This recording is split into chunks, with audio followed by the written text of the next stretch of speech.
Greetings, Mavericks and new viewers.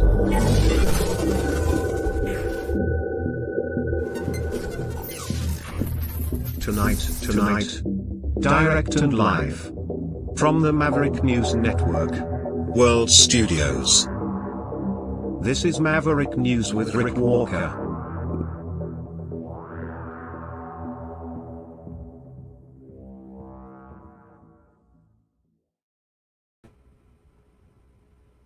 Hi.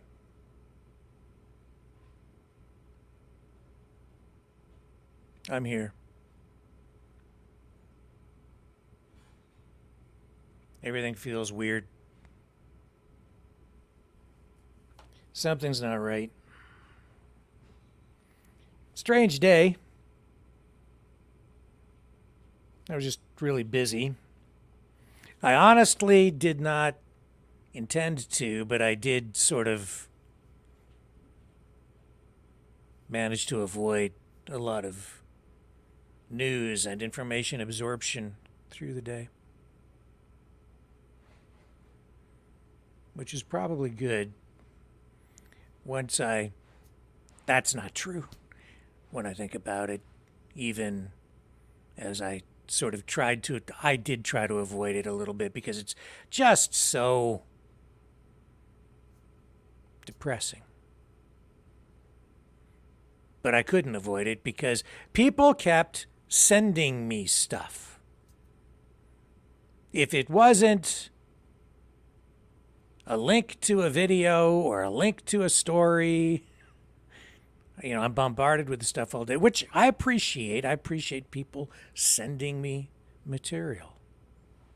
It keeps me abreast of developing stories all day long and through the night. But if it wasn't that, it was people messaging me, trying to sway my views, influence my opinion on this issue or that issue. Today, what are the issues? The issues today are Israel planning a ground offensive in Lebanon, questions about Ukraine and whether there will be any support there after the election in November, and what will happen to the country. And does anybody even care anymore? And see, that's the thing. It's not that I notice this isolationist attitude out there. It's more than that. It's like there's something seriously wrong with the country, Canada and the United States. People have lost that spark, the pride in their nation, the self-respect that every human being should have. Today is the National Day of Truth and Reconciliation in Canada.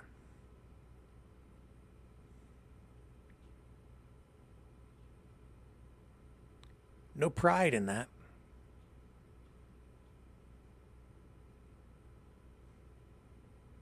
Where's the truth? There was a news conference held in Ottawa today talking about just that. The people at the podium say they're searching for truth and they want more money to do it. I guess we'll talk about it a little bit tonight. But something feels off. Everything feels off. I guess it's because we're in the fog of war. I don't know.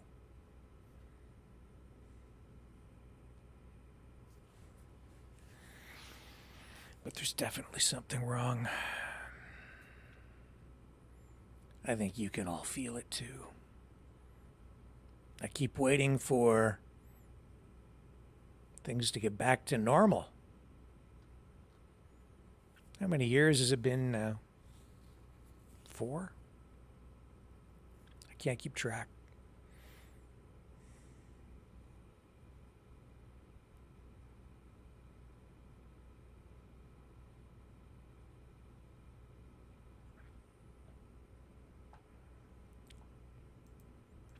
I sure miss the before times.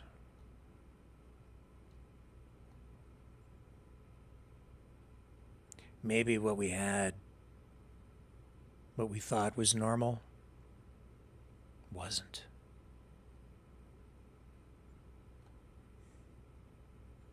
Maybe this is it. Maybe we were just spoiled. I don't know.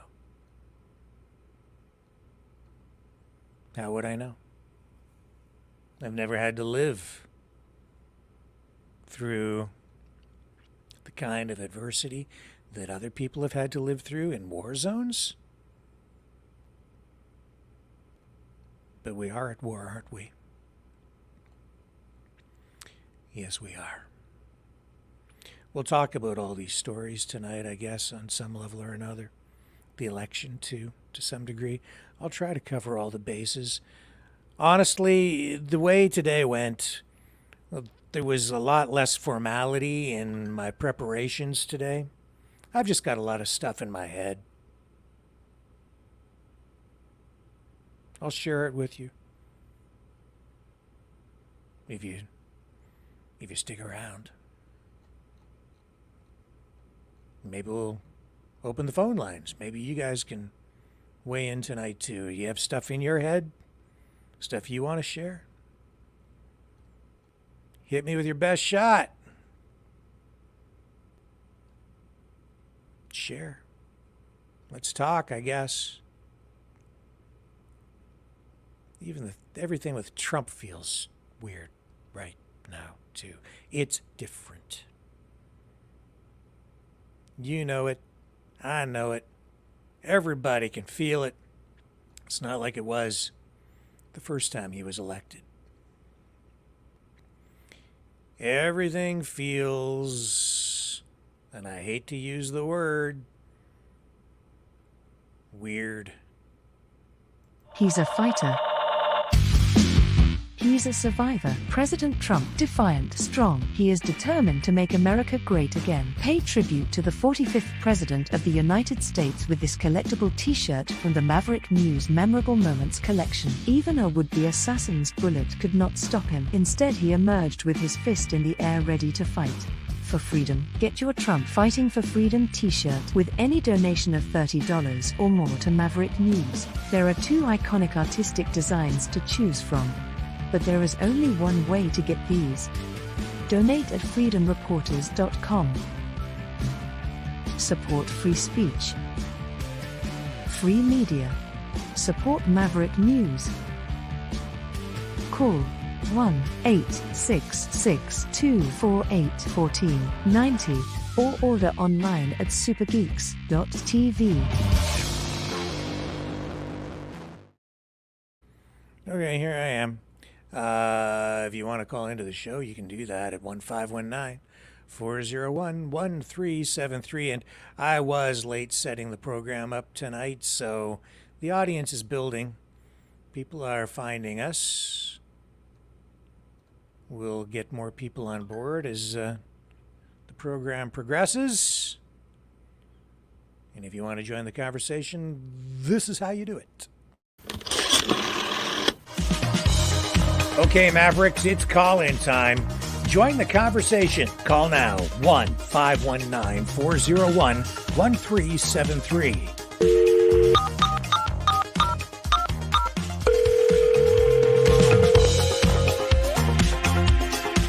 One 519-401-1373. Exercise your right to free speech.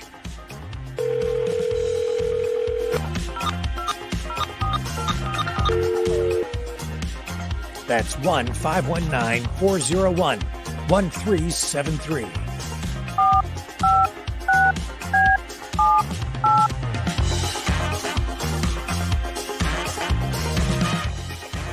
That's 1-519-401-1373. Maverick News. Call now. The world is watching and listening to you.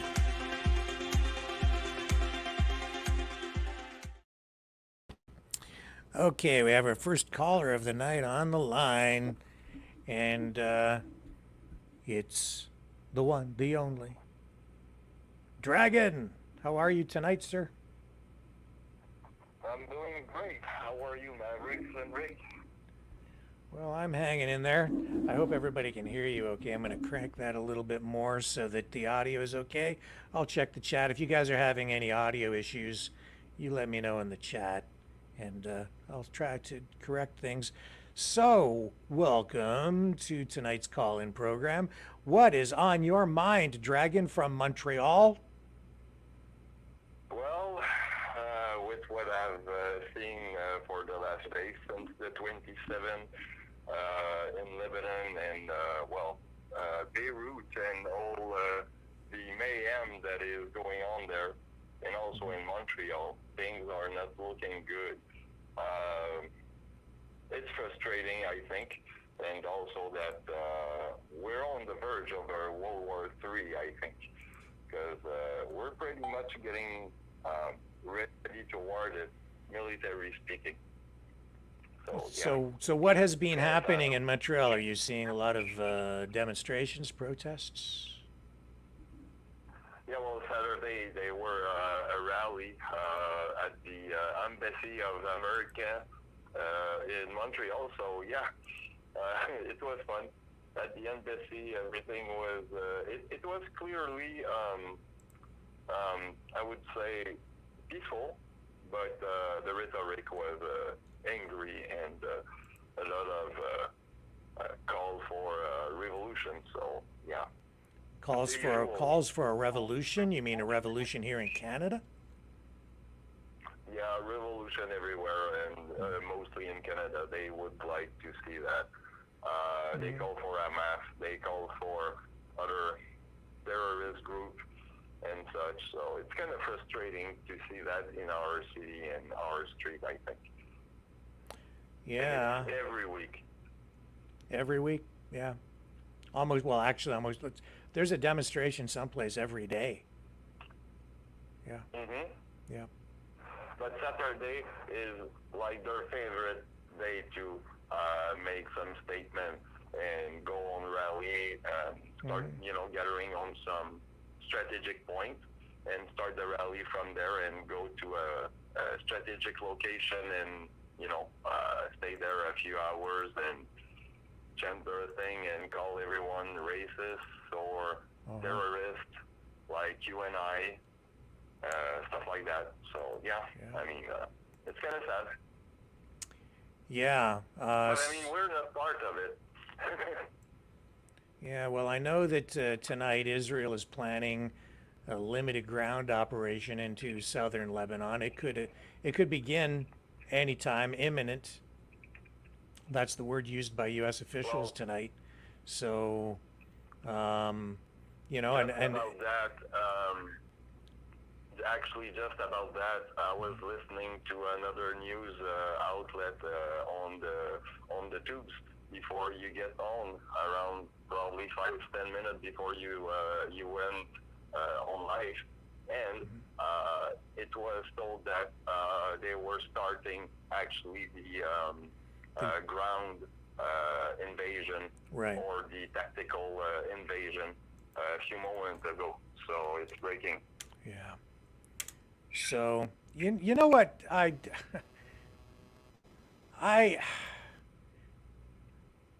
had people message me today and they're like, Israel's just attacking Lebanon for no reason. And I'm like, oh, okay. I guess the 8,000 rockets that were launched at Israel since October 7th. And the attacks on civilians in just on the other side of the Israel-Lebanon border, that from Hezbollah, doesn't count, I guess. I I'm having a little trouble understanding the way people are perceiving this, but maybe I'm the one missing something. What do you think? Yeah, well, I think that, Israel is just retaliating from what happened. And, I'm kind of inclined to say that they are just defending themselves at the point that we are now. And another statement, it was, I think, Tuesday 26th, where Netanyahu was at the UN and made a statement, right? Yeah. Right before they have level 6 building on the 27th, kind of few hours just before that. Well, people around the web were, and probably even yourself, thought that it was more of a, such a sort of a message, right? But to me, the way I kind of analyzed the message that it was stated from Netanyahu, it was basically like a warning of what was to come. When he said something about that we need to eradicate the Hezbollah problem and something along these lines. And did you before the Beirut attack? And did you see all the diplomats from all those different countries get up and walk out on him? Yeah. So to me, it was a message that, it felt to me like between the lines, basically he was saying, I'm going to attack whatever the cost, and we're going just to go all in. So, but it was kind of between the lines. And to me, it was not punched into. When I saw the video of all those diplomats just walking out, I kind of shrugged my shoulders and I thought, yeah, that's the way the world is these days. It's most of the world stacked up against the Jews again. Like we've seen this happen in history before. And am I surprised? Not really. The majority of countries represented at the United Nations are anti-American, anti-imperialist, anti-capitalist, anti-this, anti-that, anti. And a lot of these countries, many, I don't know, are any of them not authoritarian? Are any of them not dictatorial? Or do any of them actually embrace freedom on any real level? The United Nations, and this is the thing too, I hear people on the one hand saying, oh, we need to disengage from the UN and the WHO and the WEF and these World Health Organization entities and blah, blah, blah, blah, blah. And then they turn around and say, well, look at what happened at the UN. It's, you see, that proves that Israel is wrong. Well, which way do you want it? Like, it's people kind of having their cake, eating it too, vanilla and chocolate at the same time, whatever they want. They just use the event of the day or the response from the UN one way or the other. If it's something people agree with, then they say, see, that's what the truth is. No, that's an opinion. These people walking out, that's politics. And you're seeing it in the street. You mentioned it. It's right in our faces. Dragon, you said it yourself just a moment ago. They're calling for a revolution. We are in the midst of an attempted revolution. There's a global revolution happening right now. You said we are on the verge of World War III. No, we are in World War III right now. It's right here in the country, in case anybody cares to open the other eye. I guess that's why everything feels weird. Yeah. We're into it. The only thing that is left to go is basically rockets into our beautiful countries where we have probably never have seen them, never before. So Yeah, that's kind of yeah. sad, but You know what, man? Like that's why NATO issued that I guess that recommendation or warning a few days ago, telling NATO nations, including especially Canada, to prepare for the unthinkable, prepare for a larger war with Russia and these Axis nations. See, they've set up this what they're calling an axis of resistance, right? Well, it was this. That's what we had in World War II. It was the Allies, us and our allies, and the Axis. It was Allies and Axis. In fact, I think there's a board game out there called Axis and Allies, or Allies and Axis. I played it years and years and years ago. It's still out there. It's a real thing, man. It's like, and it's just playing out again right now. And yet I see people, and there's a question, Dragon, I think for everybody tonight is, do you love your country enough to actually stand up and fight for it? I wonder. well, right now, I mean, physically speaking or health speaking, I'm probably not the best soldier out there. But thing is that I wouldn't fight the war if the case is not a good fight. You know what I mean? I mean, if it's I mean, in a way, I don't think it's still a war that is, how can I put that? I think we're still like putting ourselves into the ditch if we keep going into putting our nose into other people's stuff. The problem is that we are already into it. So would it be proper to me to get into a war or be a cannon folder? It's kind of sad, but we don't need that, I think. But we probably are going into that direction sooner than we think. So Well, you know, it's like if you know, when I was young. Well, I'll save that story for later. It just seems like what I see with people, and I think people have already given up, and we haven't even hardly gotten started.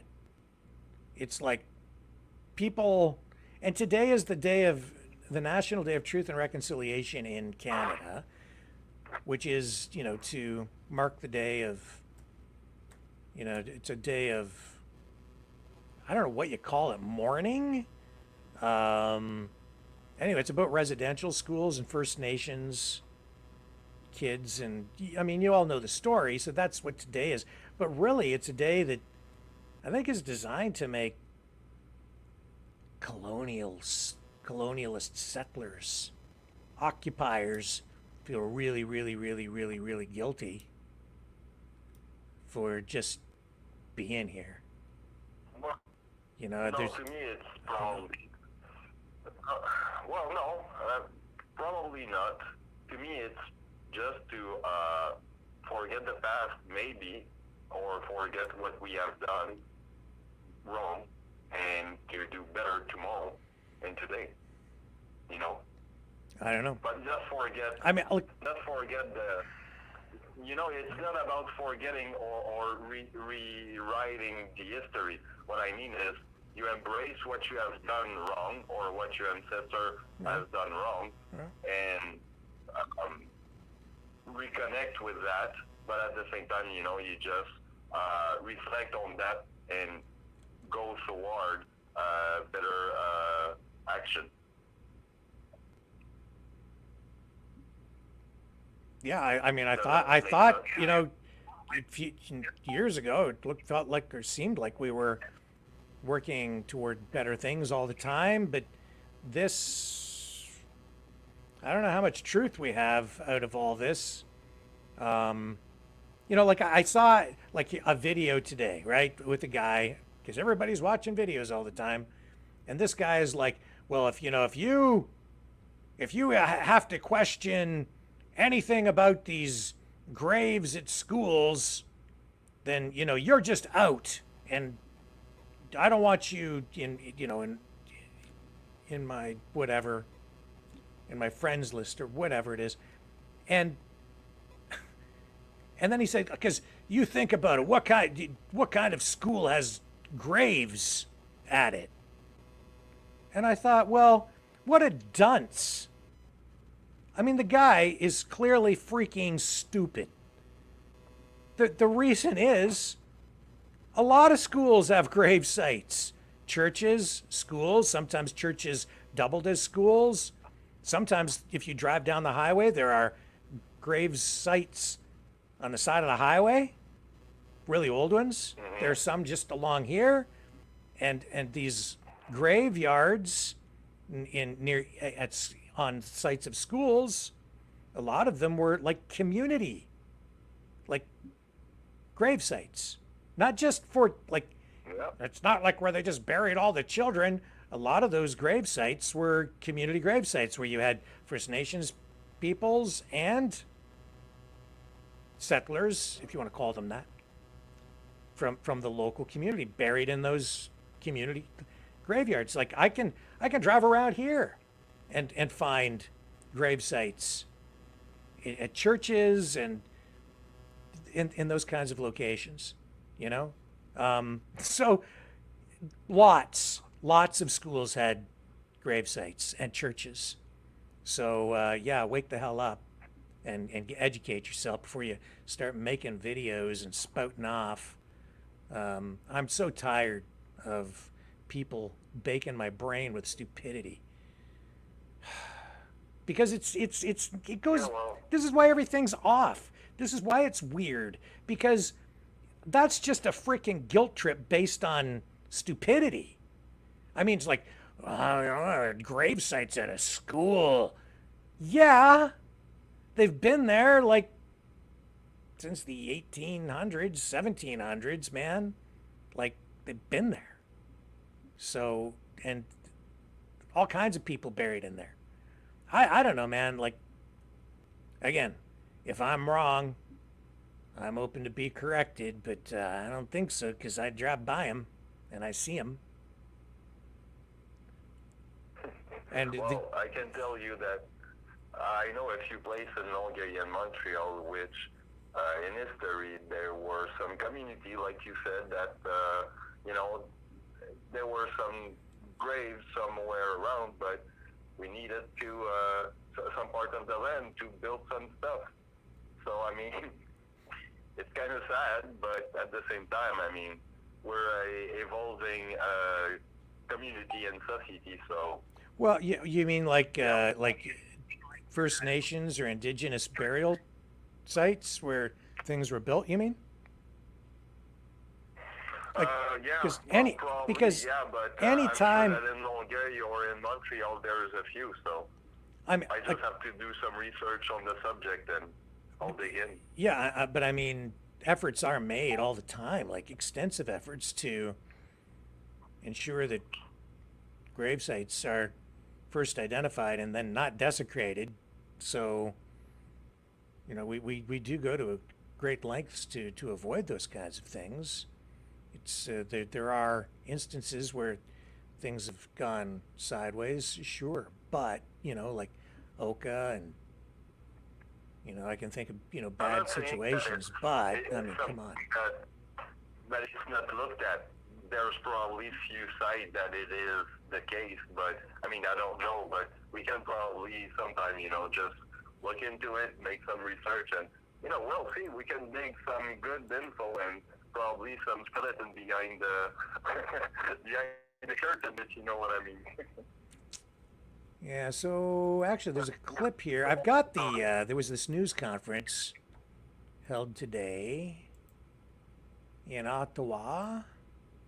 Let me see if I can find this one clip, though. I haven't actually had a moment to vet this. I'm going to watch this for the first time with you guys. This is just a short clip. I did watch more of this news conference right from the beginning, but this is a clip. And this is This is about the National Day of Truth and Reconciliation in Canada. Who are these people talking? It's a residential schools survivors group and holding a news conference, and they want more money from the government to continue what they say is, their work to find truth, which is fine with me. If we actually get to truth, that's cool. But so far, as I know, they've used this ground penetrating radar, which is always inconclusive. And they have not exhumed any graves or done any further excavation of any kind to confirm any of the, to find out exactly what's been going on at some of these sites that may be grave sites. In any case, let's look at this clip because apparently there's something significant about it. I'm not sure. Let's just see what it is. Most Canadians think that Justin Trudeau is making an effort. I gather you don't feel what he's doing is worthwhile. Well, have you seen how much teenagers are going missing? How can he be blamed for that? I mean, you don't think that anything he's doing is helping the situation? Is he an improvement over Stephen Harper? I mean, what talk about his record? Is it? Excuse me, did I just hear you correctly? How can he be blamed for that? No. Excuse me. Excuse me. Don't speak to us that way. Stop right now. You do not speak to us that way. We are human beings. And the way that you're speaking to us It's not acceptable. you are not. No, stop it. Stop it right now. We don't want you here. Can you please leave? Step out. Step out. Step out. Then I don't want to hear from you. You have no right. You don't speak to us like that. Very simple question. Can I have an answer? And this is the problem, the way you communicate. I'm not You're in- insinuating No. anything. I'm looking for information. I'm not going to argue with you. I'm not gonna arguing stop. No, stop. Stop. You need to stop. I'm only You need to asking you- stop. Stop. You want to shut us down. And you think you're privileged to disrespect us the moment we tell you because of your colonial mindset and your colonial way of being, your white privilege, your white fragility. You can't take our truth. Look how many people came to bat for you, white lady. I guess you couldn't hear that, could you, Dragon, or did you? Yeah, I did heard a bit of it. They look pretty angry. Indeed, they are. Yep. Yeah. Telling to the reporter to let her talk this way. I mean, it was kind of rude, maybe, or was he rude to? I have to tell you, cut her off? you know what? This doesn't seem to me like any of what's going on is bringing us closer together or resolving anything. Sure seems like it's driving a wedge between people, because that doesn't seem like there's reconciliation in a way that is going to lead to peace. Didn't feel very peaceful Well, to me. that's true. I don't think we're on the right path somehow, because this is just generating I think conflict. that we need to make more effort to be able to, I think, get to an agreement with them, and also, consider what we have done in the past. What agreement are we supposed to reach that we haven't reached already? What is it that we are supposed to do? Well, yeah, I know. It's hard to say because, I think that the government has tried to put a lot of agreement and probably put their effort into it. But, it's a pretty hard case, I think. And it's difficult to say for me to tell you exactly what would be next step, I think, to agree to something. Because I think we have done also a lot in the past to agree with them and make them feel that we have done wrong and, accept what we have to get from that. But at the same time, they're still angry. So it's a kind of a revolving door, I think. Would you agree?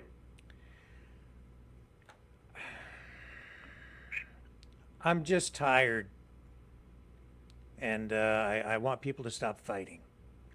And if you want truth, then let's get to the real truth. But if you just want money and power, and you want to use politics to get that, and you want to do it on, like, I'm just saying, you want real truth, start digging. And we lost the call there with Dragon, but that's okay. Sorry about that, Dragon.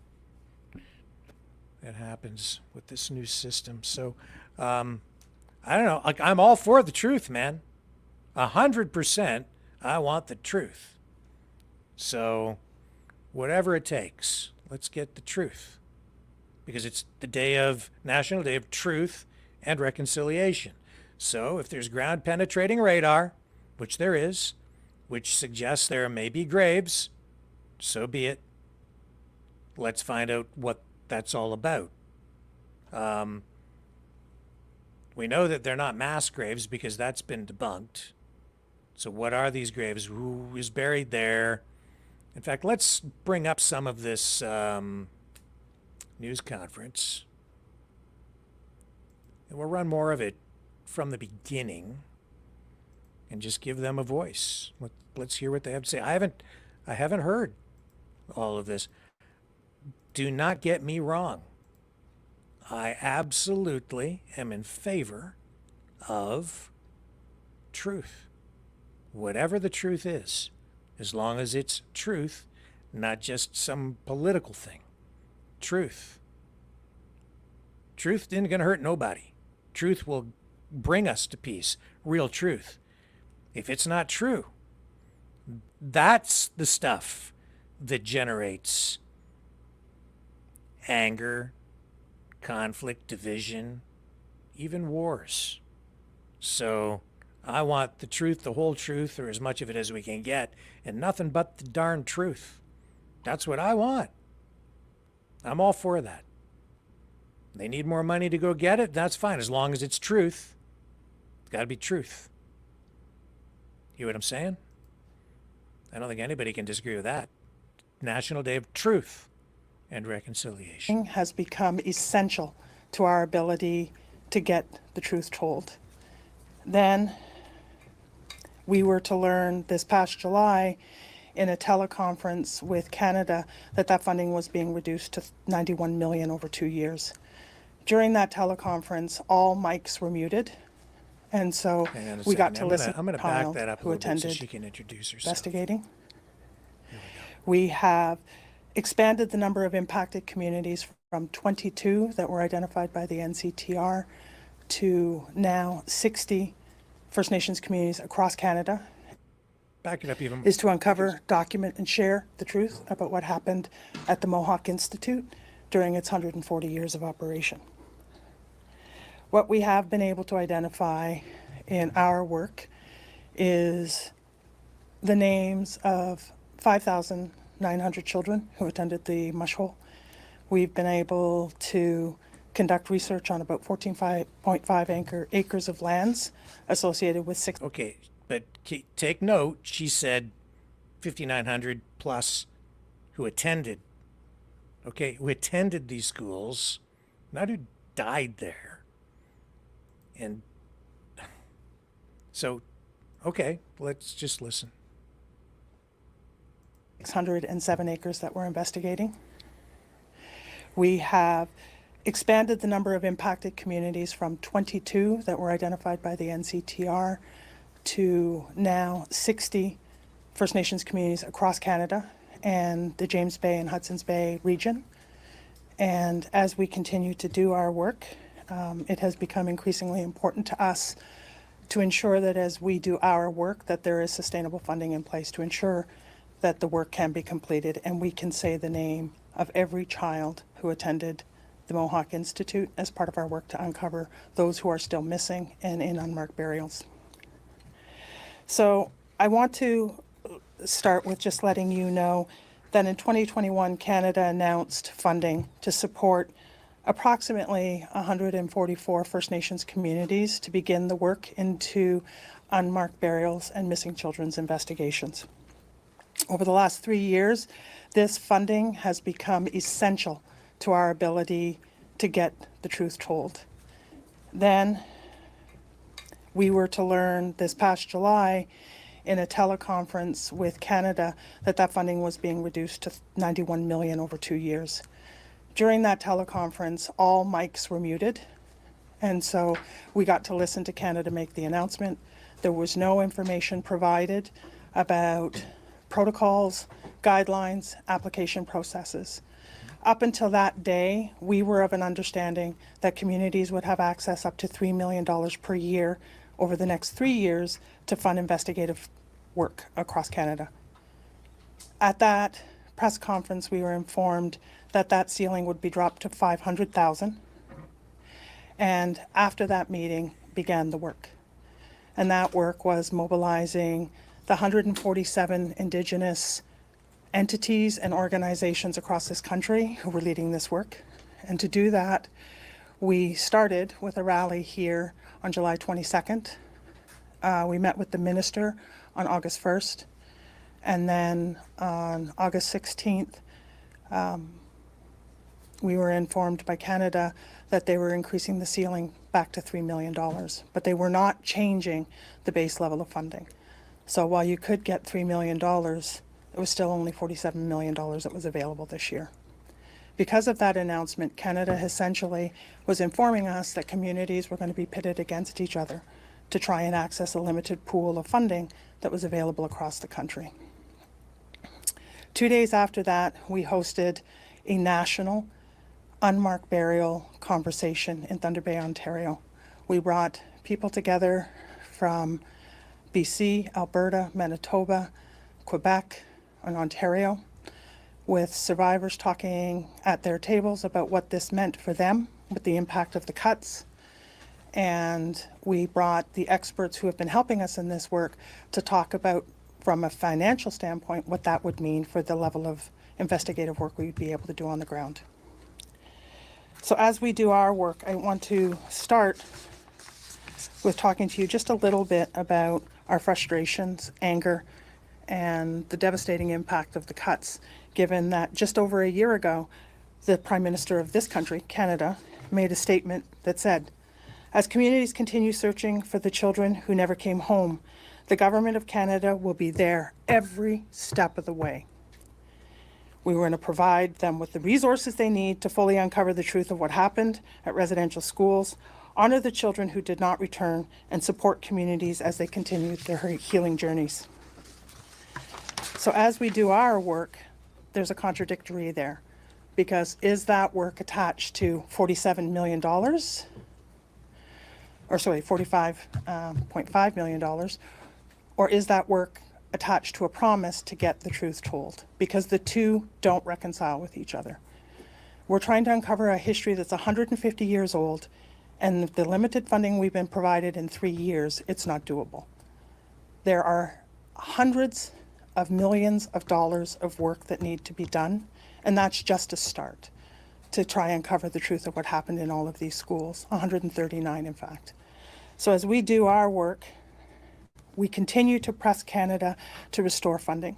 We continue to press the importance of the research work that's needed, both in archival work to uncover records and documents so we can find out who the children were, and it's critically important to continue to do the work associated with archaeology so that we can ensure that as we do this work, it coincides with trying to find those children who were not brought home. It means that communities, as we do this work, have to take pause, because with no funding since April 1st of this year, many have had to shutter their doors, many of them had to stop their work, and many like us have had to reconfigure everything we're doing to try and keep our doors open and our lights on as we fight Canada for the funding we need. And so today we're releasing a report that captures the growing anger and frustration of survivors. Indigenous leaders, and experts over Canada's broken promises. And we say to the Prime Minister, we've had enough. Promises only matter when you keep them, so keep your promise. Do it for the communities, do it for this country, so that they may know what real reconciliation looks like. And most importantly, do it for the survivors who lived through this nightmare and who for 60, 70, and sometimes 80 years have fought for the truth to be told about those who didn't come home. It's time for them to have to stop fighting and for Canada to step into its responsibility.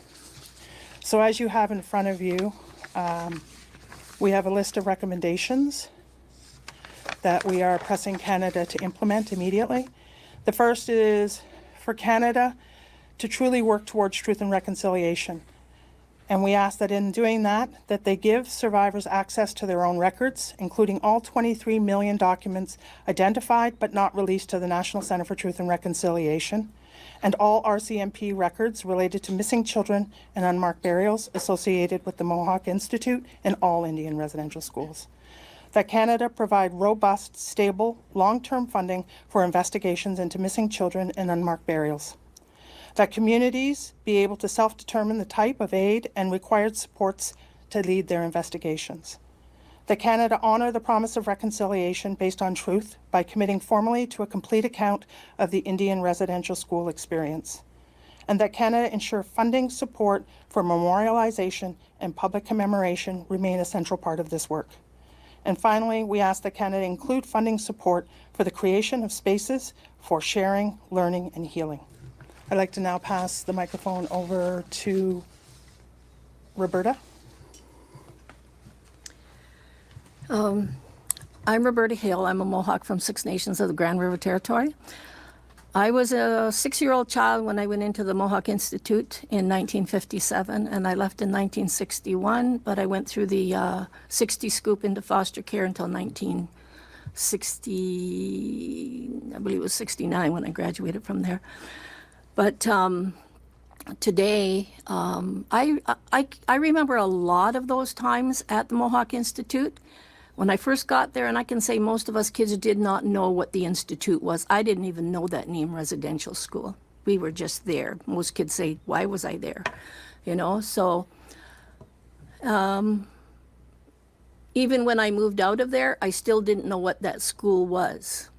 And if they were there to protect us, they certainly didn't, because this is one of the, like probably all of the residential schools, very horrific, very damaging, harmful, abusive institutions that were supposed to be institutions of care. That's what we were told, our parents were told, that we'd look after you, you'd get a good education. That's not what happened. That really wasn't, and that's not the agenda. The agenda was never to do that for us. It was to assimilate. And in order to do that, they had to take the kids away from the community, away from even the federal Indian day schools on reserve weren't doing the job that they expected. And that was to assimilate and turn us into good Christian kids. And so today, when I hear of the funding cuts and how long I have been researching and trying to get to the truth, I go through a lot of records, and they're in those archives, it tells you a story. And so when Canada says, I'm sorry, what I want to know is, what are you sorry for? You tell the rest of Canada why you're sorry, because I don't see where they're sorry at all. Because if you're going to cut funding, we're right back where we were. More lies, more promises that can be broken, you know? So I'll give you an example what's in the archives that I find when I say they never cared. I see one article of one of the documents that says there's a child from Six Nations, a Six Nations boy. He's very sick. We need to send him home. Like, why would you send this little sick child home? Why not to a hospital? So to me, that's part of this, you know, when you're investigating where the children are, what happened to them, you look at some of those things and say, they weren't there to protect us as children, or they would have done better than that. They would have made sure that we had the proper care. But because we always were Indigenous children, we have a registry number assigned to us. We're a number. We're a dollar figure to them. And the less that they have to spend on us, then the better they are. you know, so that's the way I see it operating. But there's so many archives, so many departments that are involved in this, that it is going to take time. And to cut funding now is just absolutely ridiculous, and it just makes me angry and very frustrated over this. Because I can see in there, I see where what things are happening in those archives. And so let's open it up. Let's have all of those millions that are still promised. There's millions of documents yet to come. So maybe it's a waiting game for them. They're waiting for us poor old residential school people to die. Well, I'm not going anywhere. Not yet. Not that I know of. So I said, I'll live as long as I can because I want answers and I want the truth. There is no reconciliation. Absolutely none. If you're going to lie to us and do this to us. None. Because reconciliation means that this other party will understand. They have to be a party to this and understand why we're reconciling. And I know I talk to a lot of Canadian people and they're shocked. It really bothers them that this could happen in Canada. And why didn't we know? It's because of the ugly history and what was done to children. There was a target on the backs of all Indigenous children in this country. There was. And so that's where I am today, is like, if I'm upset, I have a darn good reason why I'm upset, because there's too many lies being told, you know? And if they think that cutting money is saving, you know, cutting the funding, saving money, that's a financial part. I think what people need to understand is the price we paid as children, how we were abused physically, sexually, all the rest of it, any kind of abuse, it was there. So we paid a heavy price, but here we are today, standing up still, asking to walk with us, but in honesty, in truth. And that's the only way I'm going to reconcile, is when the government can honor those commitments. And that's all I have to say. So while Roberta and I talk a little bit about the research, media has had an inordinate focus on ground search and the work being done about ground search. What we want to say to you is both are critically important. We need the records and the documents to shape and inform what we're doing about the ground search efforts within programs across the country. So we've asked Dr. Scott Hamilton to join us today to talk a little bit about ground search efforts associated with these activities with unmarked burials of missing children.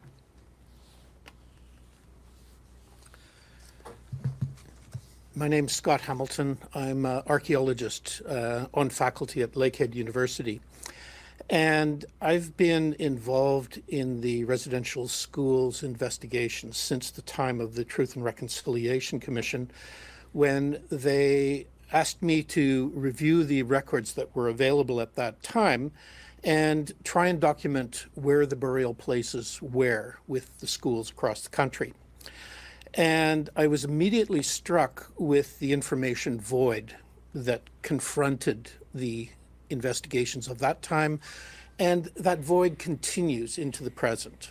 As we've moved into the post-2021 time, when funding became available to initiate this work, it triggered a very complex process for Indigenous communities across the country. Some had to make decisions whether they were prepared to take on the heavy burden of addressing the school within their traditional territory. And if so, how to identify and reach out to communities that were affected, where those other communities' children disappeared into that particular school. How to reach consensus within that group of affected communities about what they wanted to see happen. And this takes time.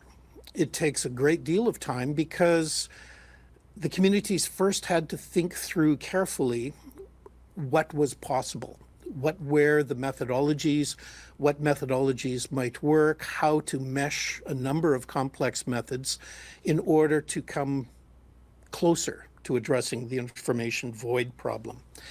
And probably the most important sources of information reside in the heads of the survivors.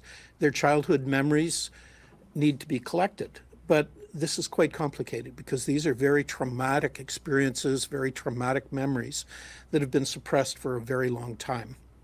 It dredges up a lot of pain and grief and anger. And one needs to have protections in place to protect those people as they were being re-traumatized by talking about their experiences.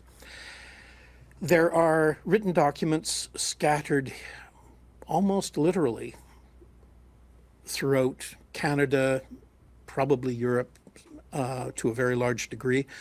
And many of these records aren't accessioned. They're not part of the federal records that are currently held by the National Center for Truth and Reconciliation. And there are many millions of records that have been identified, but no one has looked at yet. They're not accessioned, they're not organized. So we've got this vast store of information that might be useful, might be accessible. Then there are the church records.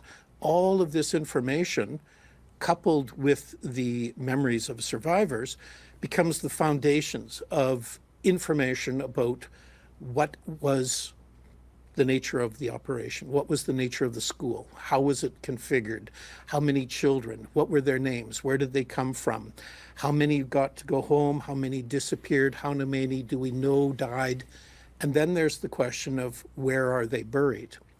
And much of the focus has been on that last question and the focus on technology to address that question of where are they buried. Well, we can't answer or even begin thinking about that until all of that other preliminary work is addressed. We need to identify the areas of high probability in order to focus this very complex, very expensive, and very technically demanding work of doing non-invasive investigations.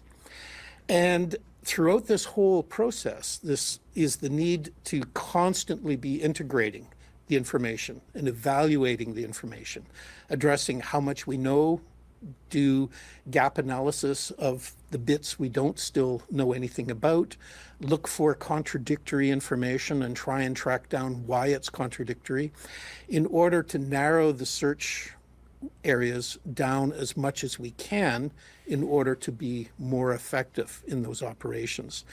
This is going to take a very long time because of the many complex confounding issues.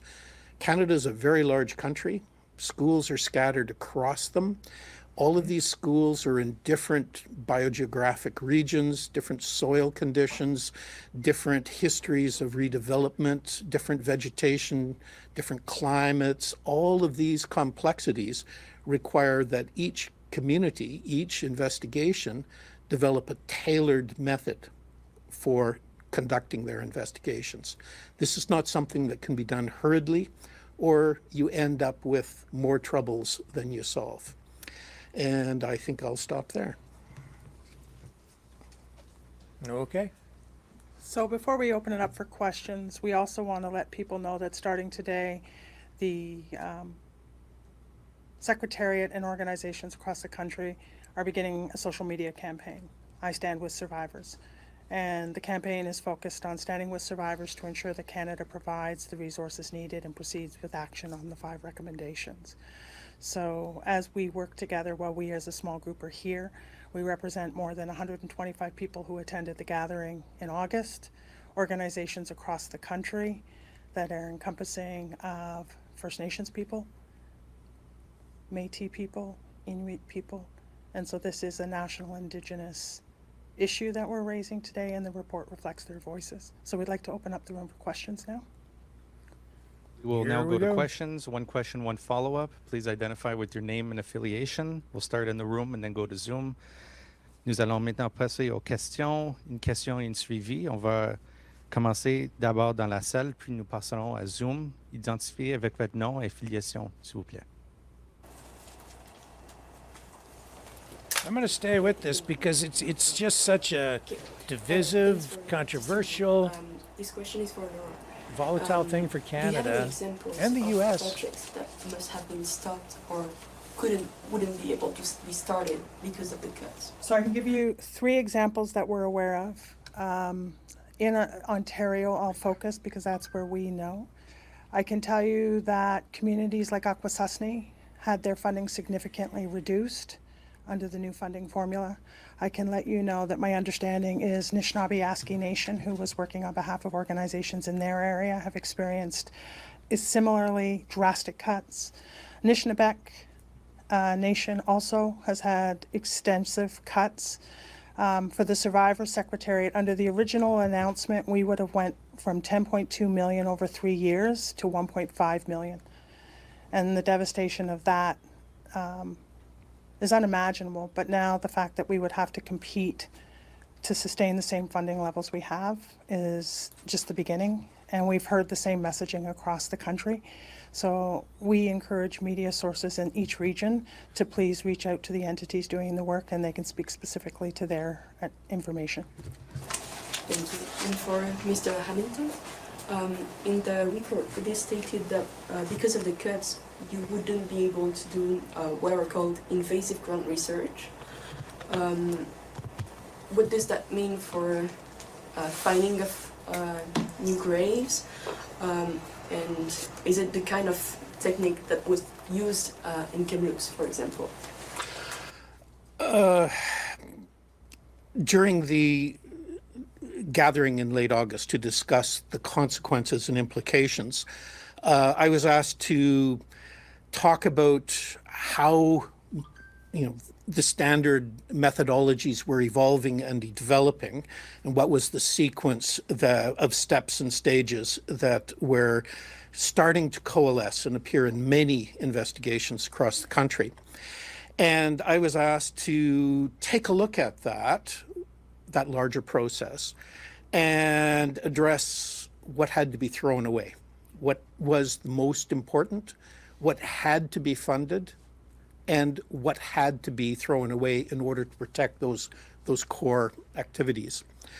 And my conclusion, as somebody who does this kind of thing, was that the critically most important thing was a combination of restoration of funding to support wellness, restoration of funding to collect information from survivors, continuation of the written archive search, and mothball all ground search, all geophysics, all investigations on sites, because it was too long-term, too expensive, and it was going to burn through whatever money the communities had. So as a process of retrenching down to hold on to core activities that must be undertaken, essentially told them to fire me because I am now superfluous. You need to focus on your core activities. Okay. Can I just add to the Scott's feedback? The point has become moot. Canada has said there is no funding can be used for invasive ground search, and that was confirmed to me by Patrick Belay from CERNAC a week and a half ago. We asked him specifically, will you be reinstituting the abilities of communities to be self-determining around invasive ground search? And we were told no.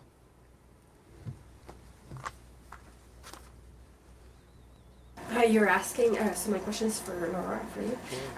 You're asking for more money from the federal government. Do you have an idea of how much would be needed in order, or how do we calculate this amount? So I think the first thing is no search like this has ever happened in Canada before. So to put a dollar figure to it is impossible. I think the reality is what we're asking for is long-term sustainable resources to ensure that the work gets done. And I think the reality is there are two ground points that I think are critically important. Ground search and geophysics are saying it's going to take at least 15 to 20 years for the technologies to catch up. Records and documents, 23 million documents still sit in the hands of the federal government. They have not been released. Those records were promised a year ago. It took us 2.5 years to get through the 10,000 documents that Canada said they had. So we need the timeline, I would say, until every record has been searched, until the technology is able to answer the questions that need to be answered. And I think the reality is shouldn't be an initiative. This should be a sustainable part of the work of Canada's promise on the calls to action 71 to 76. In order to, I guess, make sure it's sustainable and we have enough money every year, are you asking the government to sit with you like every year to see, okay, what's the situation for next year? Because they have a budget every year, and so for me, so what should be the process? I think the process has to be, I think when we talk about education in this country and when we talk about other items, there is a budget that's assigned and the work gets done. And that's what we're saying. This work has to be a budget commitment by Canada. And I don't think I'm sitting here on the National Day of Reconciliation begging for funding from a country that announced they're cutting our funding in August, and who then, when we met with the minister on the 1st of August, said, we'll talk to you the first week of September. We shouldn't be held over a barrel in the National Month of Reconciliation begging for funding for a promise that this Prime Minister made. We should be sitting here saying, I'm proud to be part of this country because we continue to do the work that needs to be done to have the truth told. Instead, I sit here saying, as people wear orange shirts today, we're not, because reconciliation isn't happening when truth isn't being told. Laura, I'm Olivia Stefanovic with CBC News. Something that the Crown Indigenous Relations Minister, Gary Ndendisangari, told us this morning. We interviewed him. And in his view, he says that, this is what he said, that the funding for this work was never cut. He says that there was a cap on the funding and that cap's now been removed and that communities can now apply until November 15th for $3 million each. How do you respond to that? So, and this is what I said to the minister himself. It's a shell game that's being played with words. Because how do you go from 216.5 million to 91 and say it's not a cut? And while people will say it was never a line item promise, what we would say is if this wasn't going to continue, why did you wait until 9 months into the funding year to tell people that the funding level was being reduced, when just as recently as March of this year, communities were being told they could apply for up to $3 million per year for each of the next 3 years. So it is a funding cut. It's a reduction in funding. But he will say it isn't because he was saying it was time-limited funding when it was first announced 3 years ago. 3 years we were told to get yourself off the ground, do the work that you need to do so that you're ready to apply for the next round of funding. The 2024 budget in April proposed $91 million. Our understanding was in addition to the 216.5 that was already in place. And the fact is, we thought that that was logical because we were aware that between 70 and 78 new initiatives were waiting to put an application in for funding. So we assumed at the very least funding would be maintained at the level it was for communities who had agreements, but the 91 million would support those new applications. So I think the minister uses words in a way that say one thing to the public, but say a very different thing to people who are leading these investigations. Is it truth? Is it not truth? It depends on the perspective you stand from. But for Indigenous people, it's not a truth because the funding was cut. And it's a broken promise because we had a Prime Minister who a year ago said that he was going to stand with us until this work was completed. Talk about, Laura, how communities are fighting over a small pool of money. How do you think that can be prevented in the future? Does there need to be some sort of, another commission or something like that dedicated to this so that all communities get equal resources? My dilemma is when you put money into commissions, it doesn't put money into the people who need to get the work done. Survivors have a very limited timeline left. Roberta and Lonnie. Lonnie, how old are you? 87. 87. I sit with survivors who are 93. How long does it take for a commission? Somebody's got to propose it, somebody's got to approve it, then they got to appoint people. How many more survivors will die before that happens? And it's Roberta, it's Lonnie, it's people across the country, and it's people who include our own families, my mother and the remaining family I have. Commissions don't get the work done. Communities want to bring the children home. They don't know what happened to them. They want them to be brought home. And those children have rights. Even the dead and deceased have human rights. And their human rights need to be honored so that we can find out who they are and remember them to community by doing the ceremonies of grief, of loss, of condolence. And then what we need to do is we need to bring the records home so we can bring those memories back into the community's history, so we can remember them by remembering them into our individual histories. That's what survivors want, and they want to see it in their lifetime. And if we keep going at the pace that's going now, it's not going to happen. And that's Canada's failure. David Aiken from Global News. Good morning. Thank you for being here today. Roberta, I have a question for you, and maybe Laura, you might have something as well. This government's often criticized for being strong on symbols, less so on substance. That said, this is the 4th National Day of Truth and Reconciliation. As a survivor, is it making a difference, a symbol like this, on this issue, on other issues? Can you just give us your thoughts on What do you whether mean, this this day symbol? What do you mean? Well, it's a symbol in the sense that it's a day where we're all reflecting on, acknowledging. When I say we, I'm a non-Indigenous person, so I'm here to learn and understand. So does that help as a survivor that we have this day, that the government did this? Is that a useful thing in your view? Yeah, I always think that's useful, you know, and that's what I keep hoping for, is that we can all work together. We're never going to heal unless we can understand what happened. And that's part of that reconciliation. You need to learn to, like, walk together, learn together, and we have to come to peace with this. And so these gatherings help, because more and more people are beginning to understand what residential schools were all about. And so when they're learning, that's Canada, like Canada's population is learning. We're always going to have the naysayers who say it never happened. You know, maybe one day they'll understand the truth. But I think as long as we're speaking the truth, that we can get to some kind of reconciliation. It's going to take a long time, probably, you know, and when I have, my hope is that it will be done in my lifetime, but if not, it's going to be my grandchildren, my grandchildren's time, and it shouldn't have to take that long. And so I think the more we can work together, the quicker we're going to go through this and resolve these issues. You know, the past is the past. We can't undo it. But I want people to understand that the horrific conditions that children were put in order for the government to move forward in whatever agenda they had. So I welcome them. Bring the Prime Minister out here. You know, that would be good.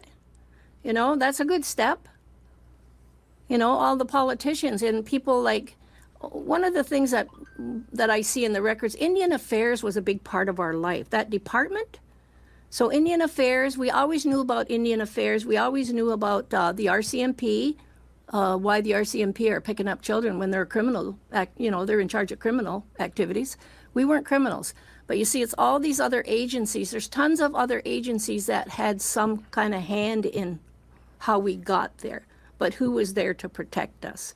And so I want Canada to understand that we didn't do this alone, but that doesn't mean that we can't heal together.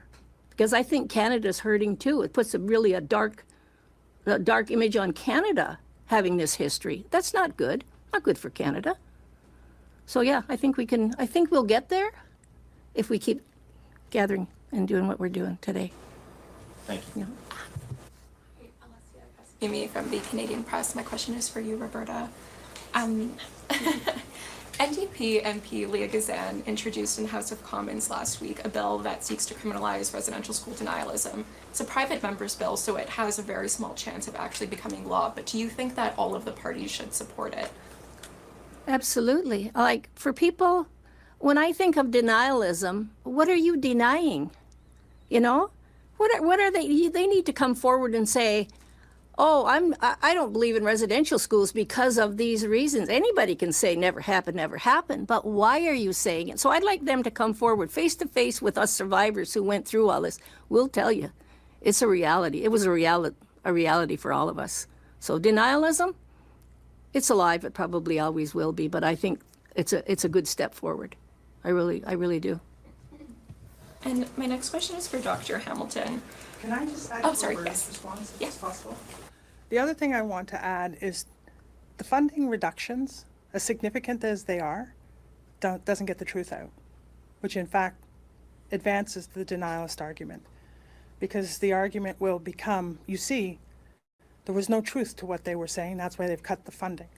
So then the question is, if we have a private member's bill, I would hope Canada would see that as the reason to say we need to reestablish the funding, because not to puts this government in the very stead of saying it's part of a denialist framework. That kind of leads into my next question for Dr. Hamilton. As the grounds are searched and records are coming to light, and as more stories are coming out, what do you think, or what do you hope the average Canadian keeps in mind as they're hearing all of these stories?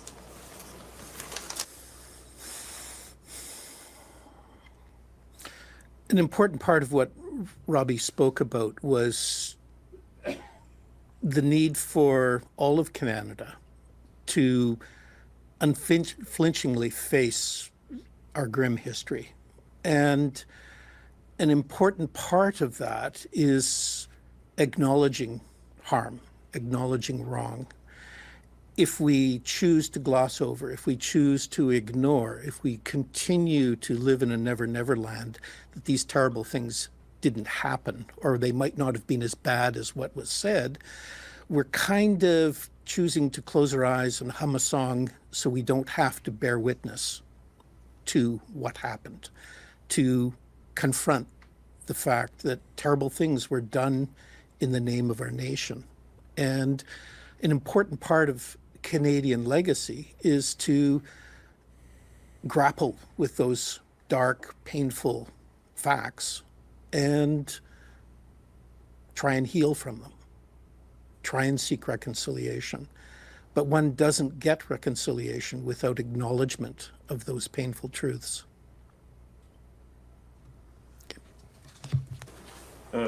Fraser Neum from AP10 News. I'm curious about this meeting that I assume you could apply for fund. It was never a line item in the budget, so it wasn't.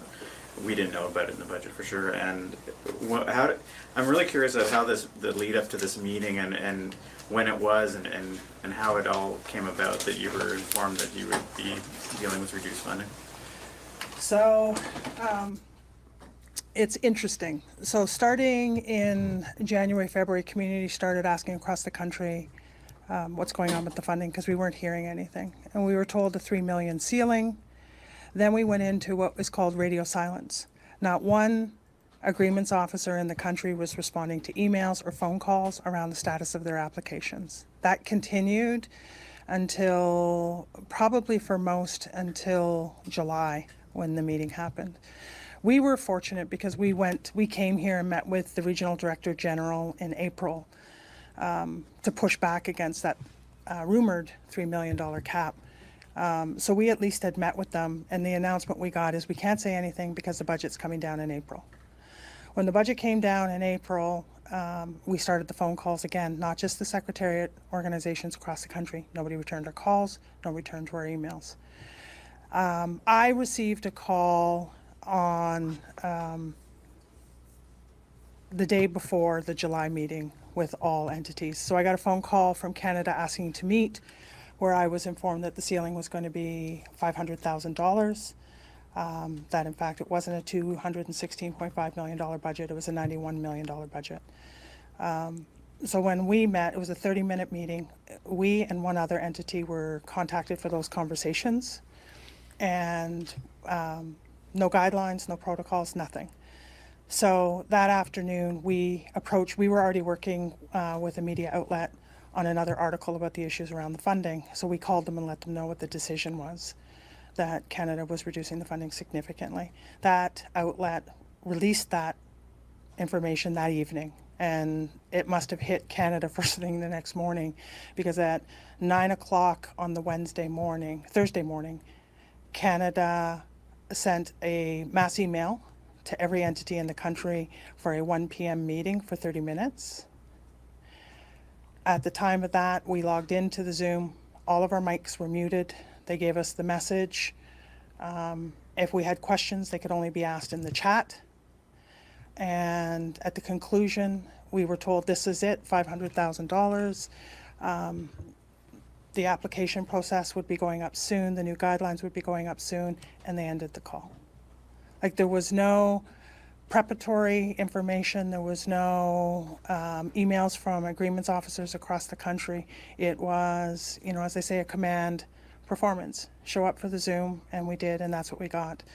And after the 30 minutes, they said that our agreements officers would be in touch with us in the upcoming weeks, that the funding portal would be open until November, and they expected the funding would flow in the early new year, which meant we would be looking at a full 3/4 of the financial year being passed before we would see $1 for the missing children and unmarked burials activities that are happening across the country.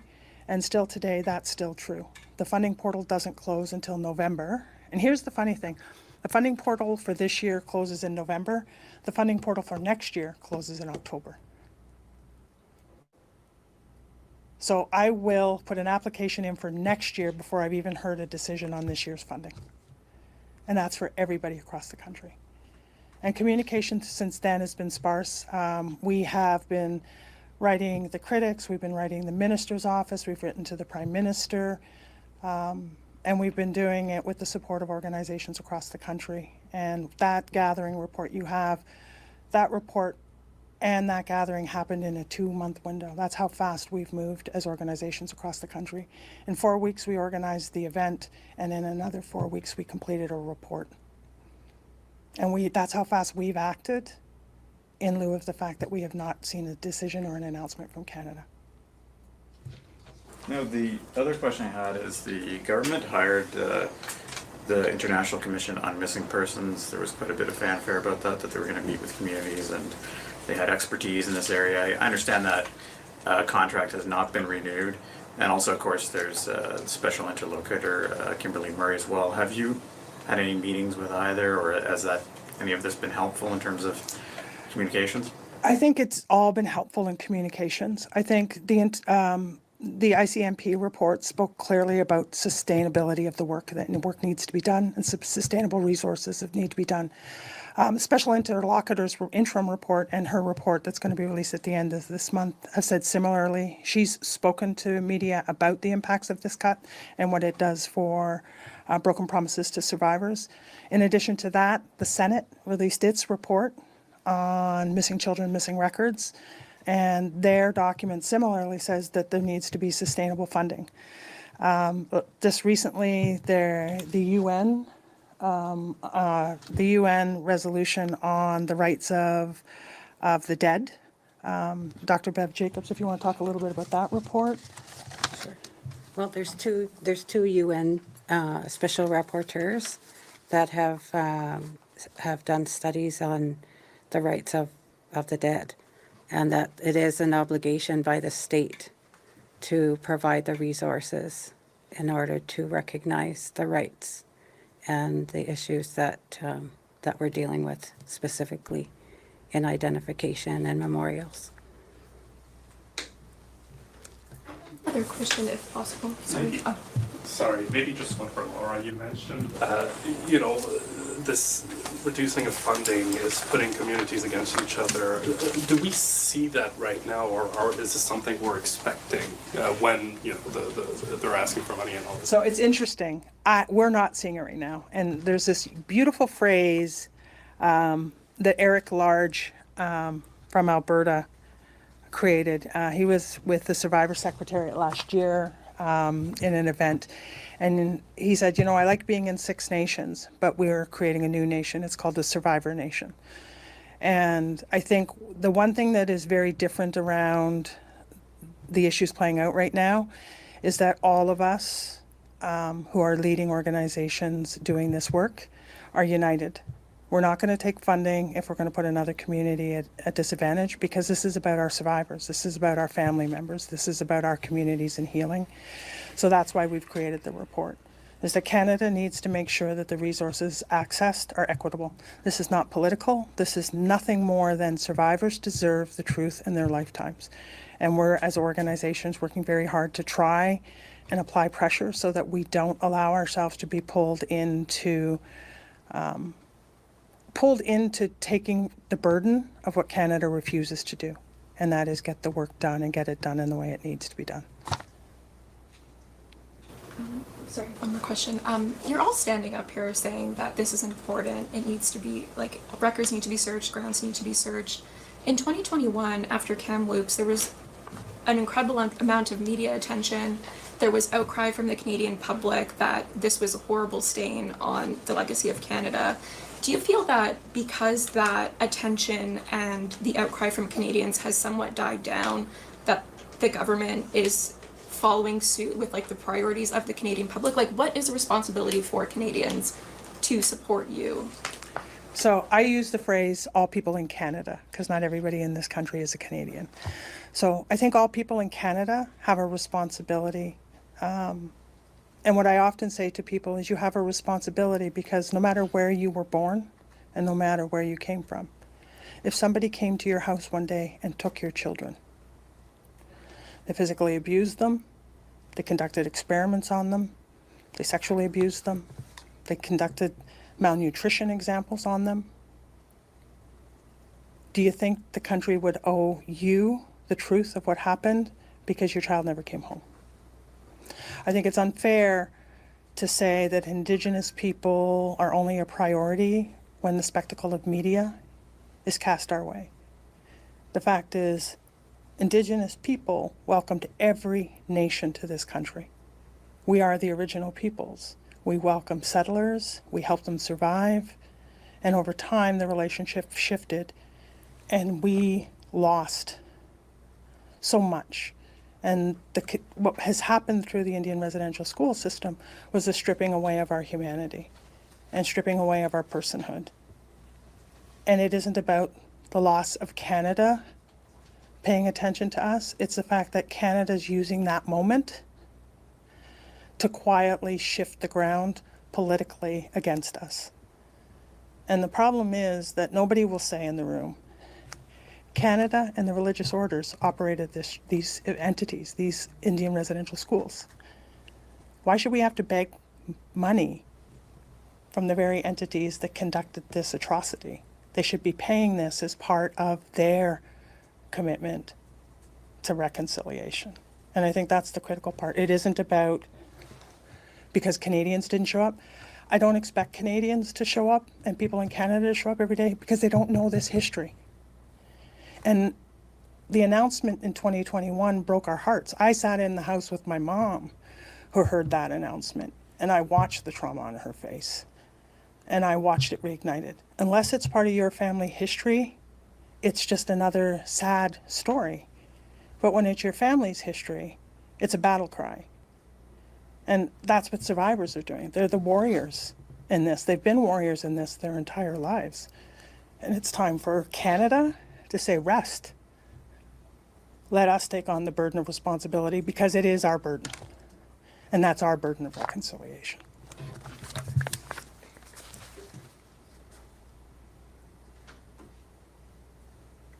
Any more questions?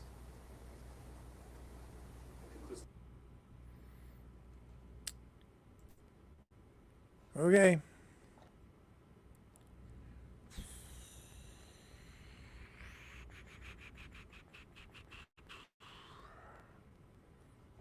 Okay.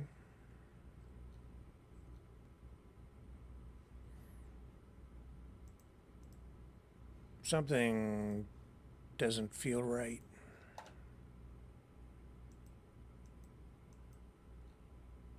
Yeah. I'll be right back.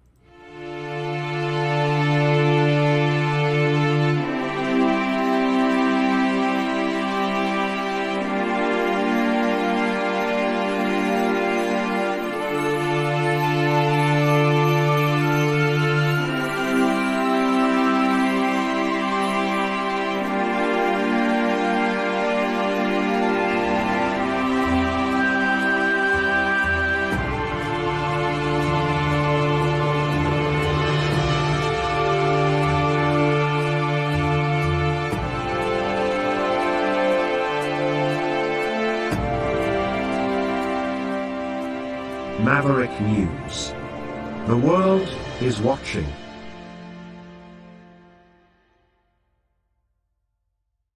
The information war is raging. Truth without integrity is worth nothing. Maverick News. Because those who have power and those who seek it must be held accountable. The world is watching. Join our family of truth seekers. Donate today and add your voice to the chorus of Maverick Knights. Donate at maverickdonations.com.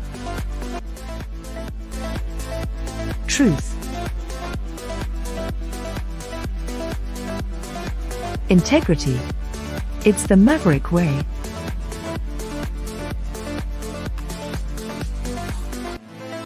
Maverick News. The world is watching.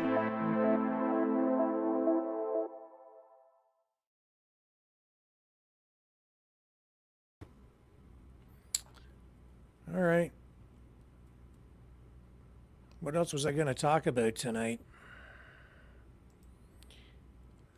This whole thing with the residential schools, like I say, I just, I don't know. Something just doesn't feel right about it. I'll tell you that.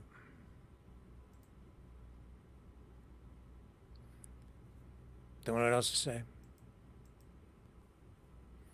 And we have to be very careful of what we say, right? Because if that private members bill passes, criminalizing speech that would be considered residential school denialism, you could go to jail.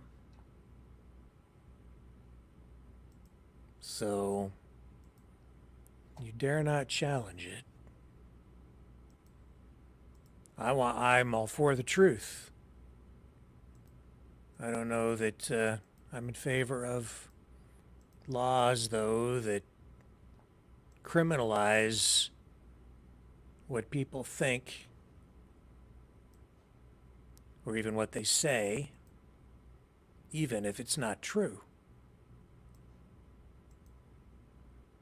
I don't know. There's a line, though, that I think needs to be drawn, because you also don't want people engaging in lies designed to do harm to individuals, to groups of people, or even to the whole country. We're having a tough time, folks, navigating these new times, this new digital age, this time of war. And I would say there is a connection between what we just witnessed at that news conference in Ottawa and what's going on in the streets, the protests, what's going on in Gaza, even what's going on in Ukraine, and what's going on our campuses, in our educational institutions. Dragon touched on it when he called in. There's a revolution underway. That news conference was definitely part of it. Politics. It isn't just about truth. It's about politics, too. It's about money. It's about power. I suppose it's about truth. Politics is playing a big part in this. Maybe that's why it doesn't feel right. It should really be about truth. And the archaeologist was quite right. This is going to take a long time if this is what we need to do to get to some sort of reconciliation. I don't know what your thoughts are, but when I hear they just want sustainable funding, that means indefinite. Just like forever. They can't quantify this or define it or tell us, these experts can't tell us how much money it would take over how many years to do whatever kind of research excuse me, needs to be done. I find that hard to believe. I really do.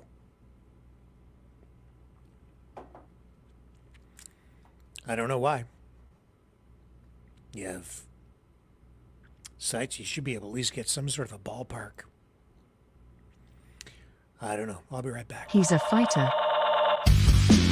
He's a survivor. President Trump, defiant, strong. He is determined to make America great again. Pay tribute to the 45th President of the United States with this collectible t-shirt from the Maverick News Memorable Moments collection. Even a would-be assassin's bullet could not stop him. Instead, he emerged with his fist in the air ready to fight.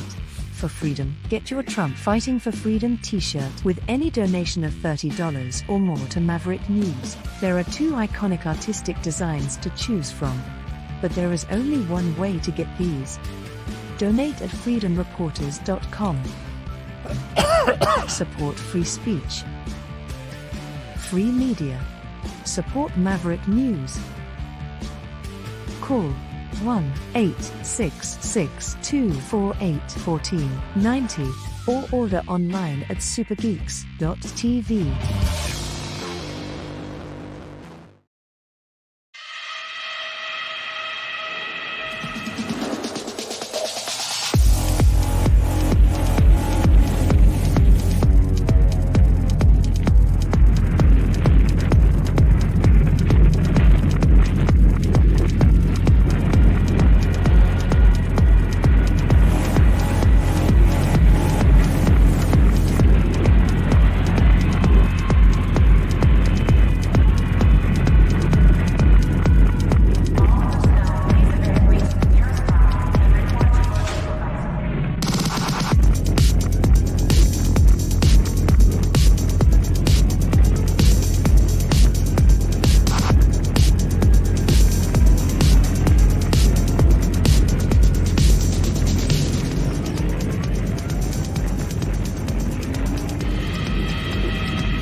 Maverick News.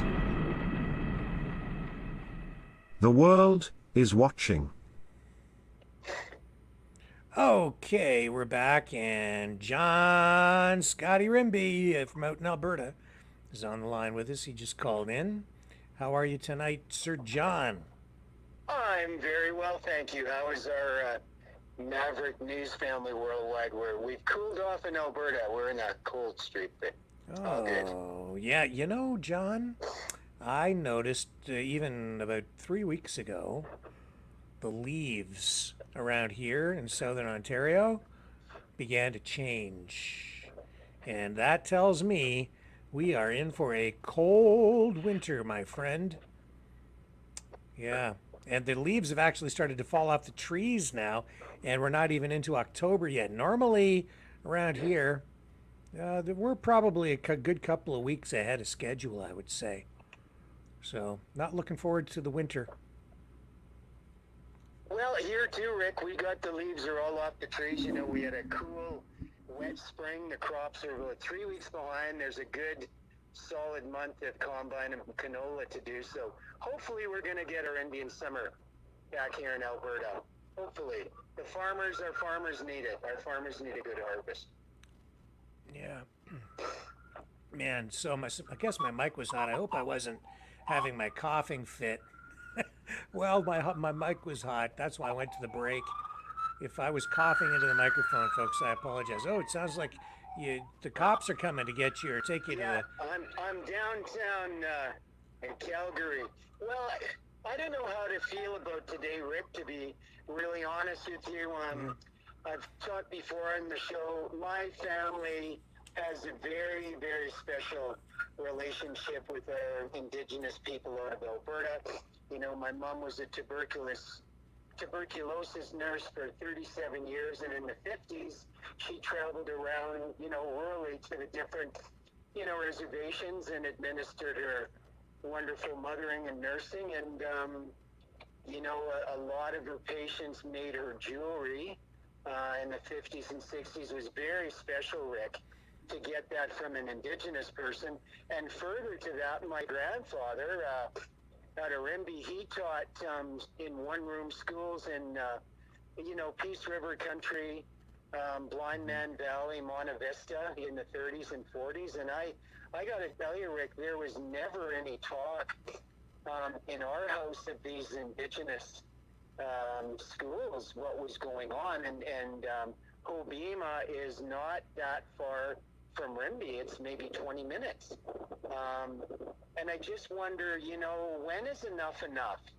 When can we work together and start healing these wounds and move on together as Canadians? Am I out of line feeling that way? Because I don't know how to feel today, Rick. This is a big problem all the way across the board because, as I say, I'm not sure I like the way this process is playing out because it feels like, and I think you're seeing it today, a wedge is being driven in between people. Instead of reconciling, we're dividing more. So I don't have an answer sitting here tonight, but it doesn't feel right. It feels weird and wrong. It feels like we're heading toward more confrontation. This doesn't feel right at all. It's bad. This is really, really bad. And I don't want to be taken the wrong way. Like I say, I'm all for truth. But you know what it is too, is there's a lot of propaganda, I think, surrounding all of this. Because we saw, I think it was Jagmeet Singh of the NDP who came out right off the hop 3 years ago when this story broke. Nothing really new there. It was just regurgitated information, if you know your history. This was nothing new, but they brought it back up 3 years ago. Was it 3 years ago, right before the election? Yeah, I guess it'd be about 3 years ago, right? So the thing is, it's like the way it was portrayed at that time, it was Jagmeet Singh of the NDP who started talking about mass graves. Mass graves. That suggests that there was like a slaughter of like a physical murderous genocide that took place, and corpses were dumped into like ditches, they just dug a pit or something behind these schools and just threw bodies in there. And there's no evidence of that. None. That's what kind of sticks in my craw, right? And then since then we've seen, I think walk back from that. But you have this ground penetrating radar, which is identifying what appear to be grave sites, but even some of that stuff has been shown to be incorrect, and other stuff is inconclusive because ground penetrating radar is not conclusive at all. You really need to, exhume at least sample sites to begin to understand what's really under the ground. Ground penetrating radar just gives you an indication, an inkling. So it's I don't know, John. It's I've covered stories in the past. I've been out. I've talked to archaeologists who use ground penetrating radar, and it's never conclusive. There was a site here not very far from where I sit, where ground penetrating radar seemed to indicate there was possibly a First Nations burial ground not very far from here. But then in the end, after they did actually excavate or exhume, and there wasn't anything there. Nothing as extensive, like they didn't know. It looked like there could be a burial ground there. So they found like some arrowheads and some other things, but in the end, it was years ago. I don't remember all the details, but in the end, there wasn't a grave site there, but there was a lot of talk about it, a lot of commotion, and they got some government money and they did the work and they did the actual ground excavation. But I found it interesting to hear her say, that lady, that the government said that none of the money earmarked for this is to be used for how did she phrase it? Invasive ground search, which means they're not going to dig. Even though they're getting all that money, the one thing that would give us at least get us closer to that truth, the one thing conclusively that would say, yes, these are great, at least graves, real graves, is not being done, or it won't be done with the money. Why? I don't. But you know, Rick, am I off base by that end of the news conference I caught? There's such a negative rip apart, tear everything apart tone to it. Let's not forget Mavericks in Canada and the United States.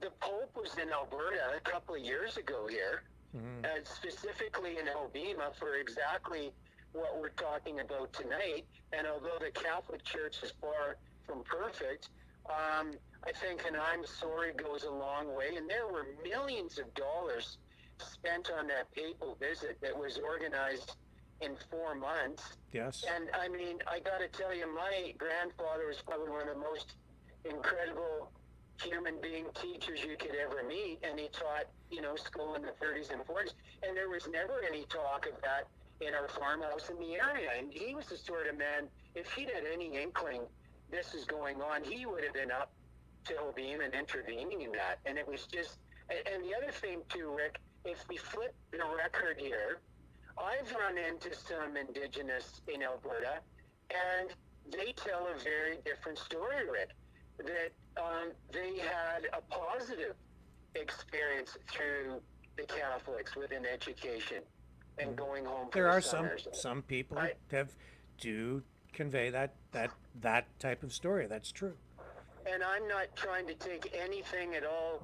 Please don't mess my words up. I'm not trying to take anything at all from our Indigenous people in Canada that had a negative experience. But in fairness and fair ball, there are other Native Indigenous across Canada that had a very positive experience that are now working in our oil industries in Western Canada, lumber, chemicals, farming, across Canada. And you can probably take that into Quebec and Ontario, Manitoba, Saskatchewan. There are some other stories out there that are very, very positive, but they seem to get buried under the negative media, Rick. Am I off base saying that?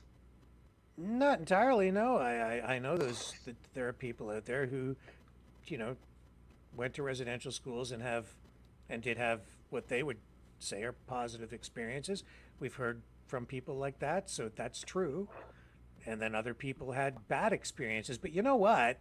The other thing, and I did not attend a residential school, nor did I attend a Catholic school at any time. So my experience was obviously different as a child. But I do know that there were a lot of abuses in other schools that were not residential schools. It was the times. There was corporal punishment. You had kids getting the strap, right? Spare the rod, spoil the child. That was the attitude back then. So it wasn't uncommon, even in, other public schools in Canada, for kids to be beaten.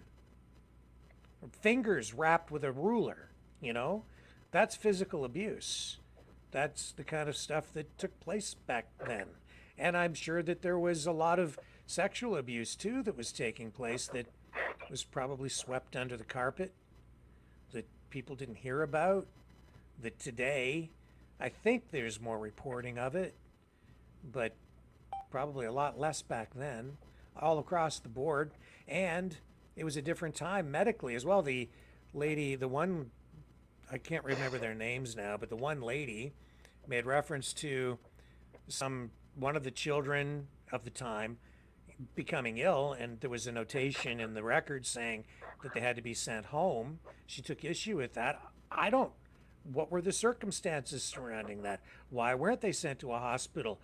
It wasn't like, I don't know what the date was on that, what year that was, what reference that is made to in terms of the timeline, but you go back into the 1800s, they didn't have cars or motorized ambulances. They had courses.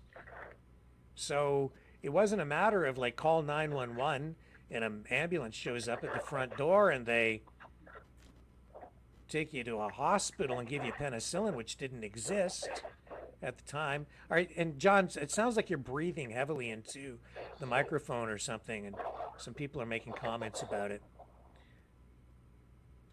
Can you hear me? Sorry about that. Yeah, I can. Yeah. Just on a side note, like, am I off base, Rick, in saying when is enough enough? When are we going to turn the page and move forward? And is this more politically drawn? Where is Turtle Island behind this? How much more money is going to be laid out? And that's the political sort of twist on it. I mean, I'm not Catholic, but I do give the Pope a lot of kudos for coming and doing that reconciliation apology 2 years ago. I think we need to move forward in a positive way. Is the world not in a big enough mess? We've got wars on two fronts, and now we've got this ongoing. It's like the wounds are never ever going to be healed, Rick, with this Indigenous school. Well, issue. then, yeah, and then they sat there and talked tonight about it's impossible to know how much this is going to cost. I don't buy that. I don't think that's probably not true.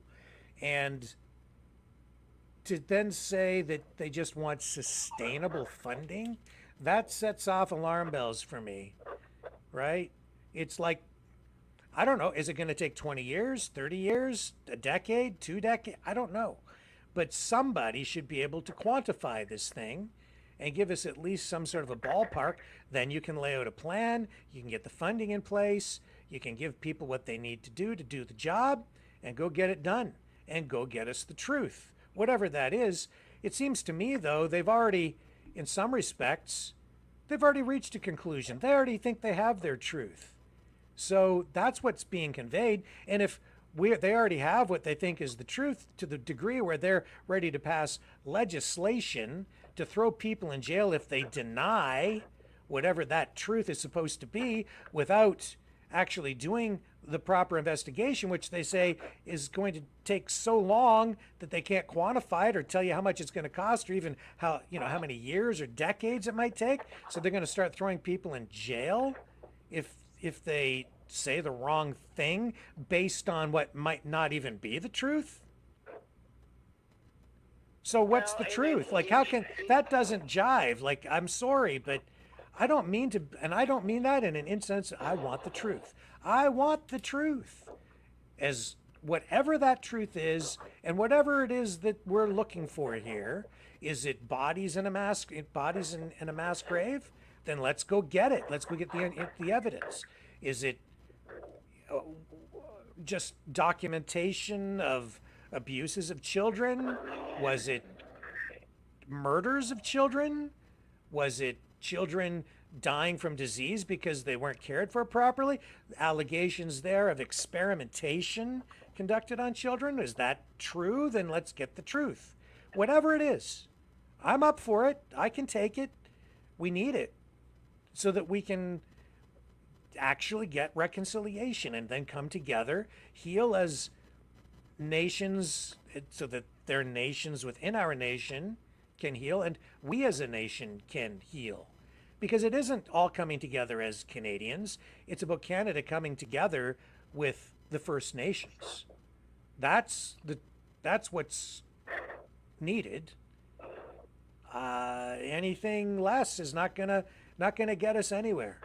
So if that's what needs to happen, then let's just figure out how much it's going to cost, how long it's going to take, lay out a plan, go get the job done, and then let's deal with it. But it's the direction they are pushing this is, let's have an open, bottomless checkbook from the Canadian taxpayer, and enough is never enough. Yeah. And that's the feeling that I'm getting, is there's a lot more political push behind this. And I think whether you like Justin Trudeau or not, I think there have been some big efforts made the last number of years of land claims and settlements. And is that not factored in as well to this? It Oh my doesn't seem goodness, to there be was with their just news conference. there was just this court decision a month ago for the First Nations communities up in I think sort of central northern Ontario. I'd have to go back and review the information. Worth like it could be $100 billion because of land and resource claims up there. That was I believe a top court decision. So I don't remember all the details. We ran it here on the program. I made reference to it. So and they're rewriting a lot of these treaties across the country. I know that I think they're up to, don't quote me again, just memory off the top of my head, 23 already rewritten in the past year. So all kinds of efforts are being made. Then we have UNDRIP, United Nations Declaration of Rights for Indigenous People, being integrated into our system. It is now part of Canadian law. That's changing everything as well. So there's a lot that's being done. This is just one more thing. And it's just massive amounts of money being thrown at all of this reconciliation. This isn't the only level of it. And I don't think it's unrealistic or insensitive to say, what's it going to cost? And then work toward that. Frankly, I don't care what it costs. If it's 200, 300 million, if it's $1 billion, whatever it takes, okay? But let's be realistic about it and go do whatever it takes to get this done. But I don't know. See, the thing is, I think that there are people on both sides that would prefer to just not deal with it, because I think there is politics involved, and other issues as well that maybe don't serve the people. I guess that's why it doesn't feel right. Something's amiss here. I don't like it when people stand up and say, well, there's no way to know how much it's going to cost. You're just going to have to give us money every single year indefinitely. Hundreds of millions of dollars every year until forever. No, I don't think so. No, that's not coming together. That's not going to solve things. That will make things worse. That's why the path we're on here is it'll create resentment, friction, more animosity, more prejudice, more conflict. We can't have that. We have too much of it already. This is not the answer. Not this method of dealing with it. You need clearer goals, clearer guidelines, clearer budgets. This is what we need, not ambiguity and perpetual payments. Without actually getting us any damn answers, because she just told us, and there will be no ground excavation.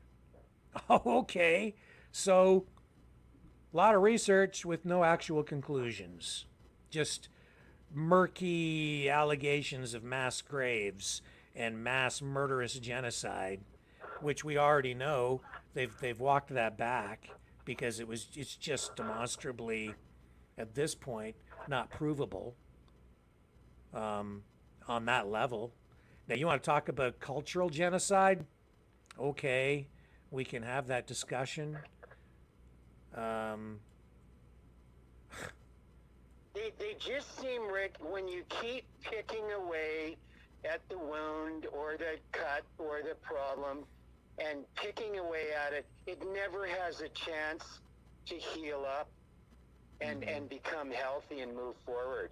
Yeah. And it just seems like even some of these land settlement new deals they've done, they get a deal done, and then after they cash the check, they come back for more. They're never happy. They seem to be a big part of the Indigenous in Canada. I don't think there's some of them, you could give them any amount of money, and you know what? They're just never going to be satisfied. There's an element there's a definite element there, I believe, part of this, and I think some of it is politically driven behind the scenes. Yeah, I want to be able to live in harmony with everybody, so that's what I would like. But I'm not into, feather bedding some perpetual government funded thing that doesn't really resolve. I can tell you from personal experience, being in the oil business in Alberta, there are some very wealthy Indian bands in Alberta. Ochi be one of them, Western Rocky, Samson and Ermineskin, part of Hobima, and they don't all share that wealth with one another, Rick. Yeah. They certainly do not. You drive into Hobima where the Pope was, and the one side is filthy oil rich with Samson and Ermineskin, and the other side with Mohawk, Montana, has nothing. They don't always share the wealth with one another. And look, we're praying for peace around the world. Well, we need a big shot at peace in Canada with our Indigenous peoples and Canadians. Yeah. And there are serious issues, murdered and missing Indigenous women. You had those murder victims in the landfill out west, and just horrific stories, right? So these things do deserve attention, and we've got serious issues. So let's deal with them in a serious way, right? And what we're getting here, I think, is push-pull between two political sides. I think that's kind of partly what was on display at that news conference.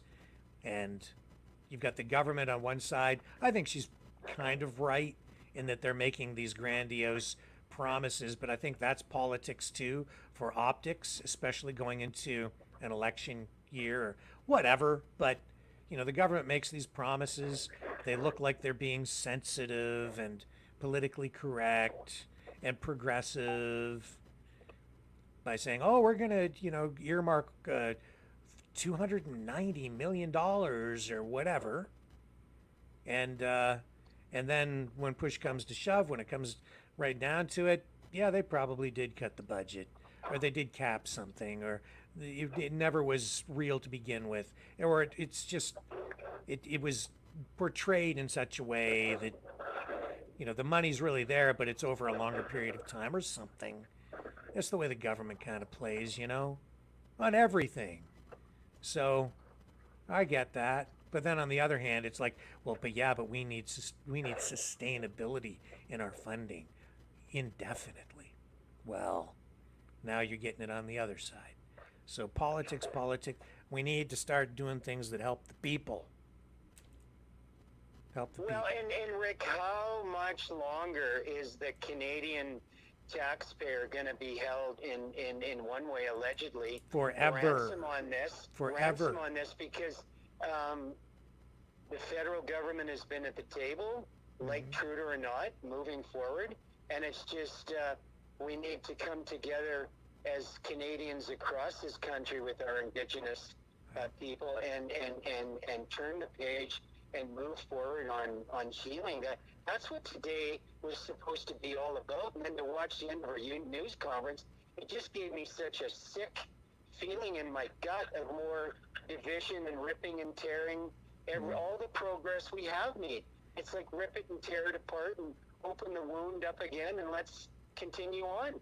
I think that if you talk to pretty much any Canadian, right, and I'm talking about not like First Nations Canadian, whatever, colonialist settlers, which I just, you know what I'm getting at. However you want to describe them, people want this resolved. Everybody wants to be able to pretty much live together, but then you start throwing money around like that, and that's a lot of money. And it just again seems, enough isn't enough. It's just more, and you can't heal and move forward and change change the page on the book without both sides coming together with a sincere, honest heart of moving forward with healing and reconciliation. So, anyways. I don't know, man. I don't know. Oh, this Hurricane Helene story, too. I was going to touch on that tonight. I'll just say that I've been seeing posts, and we don't have a lot of time left here, so I'm not going to drag this on too much longer, but I'll just say this. I've been seeing posts with, and it's an election year, so some suggestions that the government isn't giving any aid at all to the victims of Hurricane Helene. But then I'm looking at the news conferences where they're talking about the aid that's being given to the victims and how they're providing low-cost loans or to homeowners who've had their homes lost or damaged. If they didn't have insurance, they have relief coming from FEMA, and they're still ramping up efforts, and there will be more aid to come as well. And so I know there are government websites where people can go tonight to apply for aid, to seek aid. So there's a lot being done to help people in the United States who have been affected by this devastating hurricane. Saw the same thing with was it Hurricane Katrina when Bush was in office, and the New Orleans where they had the flooding. Right. And then it was like, Bush isn't doing anything at all. He doesn't care about the people. No, he was sending aid. He did. But politically, people, they exaggerate things. I don't know. I'm not saying it's enough. I think there probably needs to be a lot more done, especially after I've seen some of the footage. In fact, here I will, John, if you'll indulge me for a moment. Yeah. I will show a little bit of what the storm footage looked like, because it's wickedly bad. Some of what's been shown here. Let me move this over here so I can share it with everybody. Here we go. And I'm sure that by this point, a lot of people have seen a lot of the storm. But look at this. Just incredible storm it was.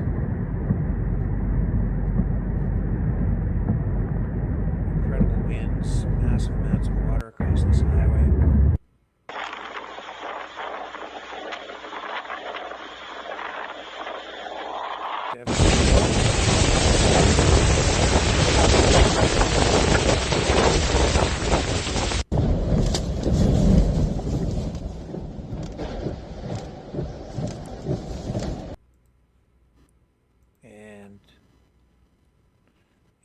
I've got some, I've got some flooding footage here too that I can share with people.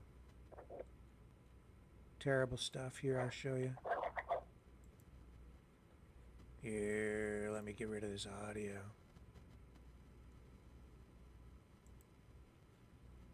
Okay. Here we go. Well, you know, Rick, we certainly pray for the United States of America down there in Florida that have been devastated by this, and we send our prayers and good thoughts and wishes to our fellow brothers and sisters in Florida and all over the United States. Yeah, I don't know if...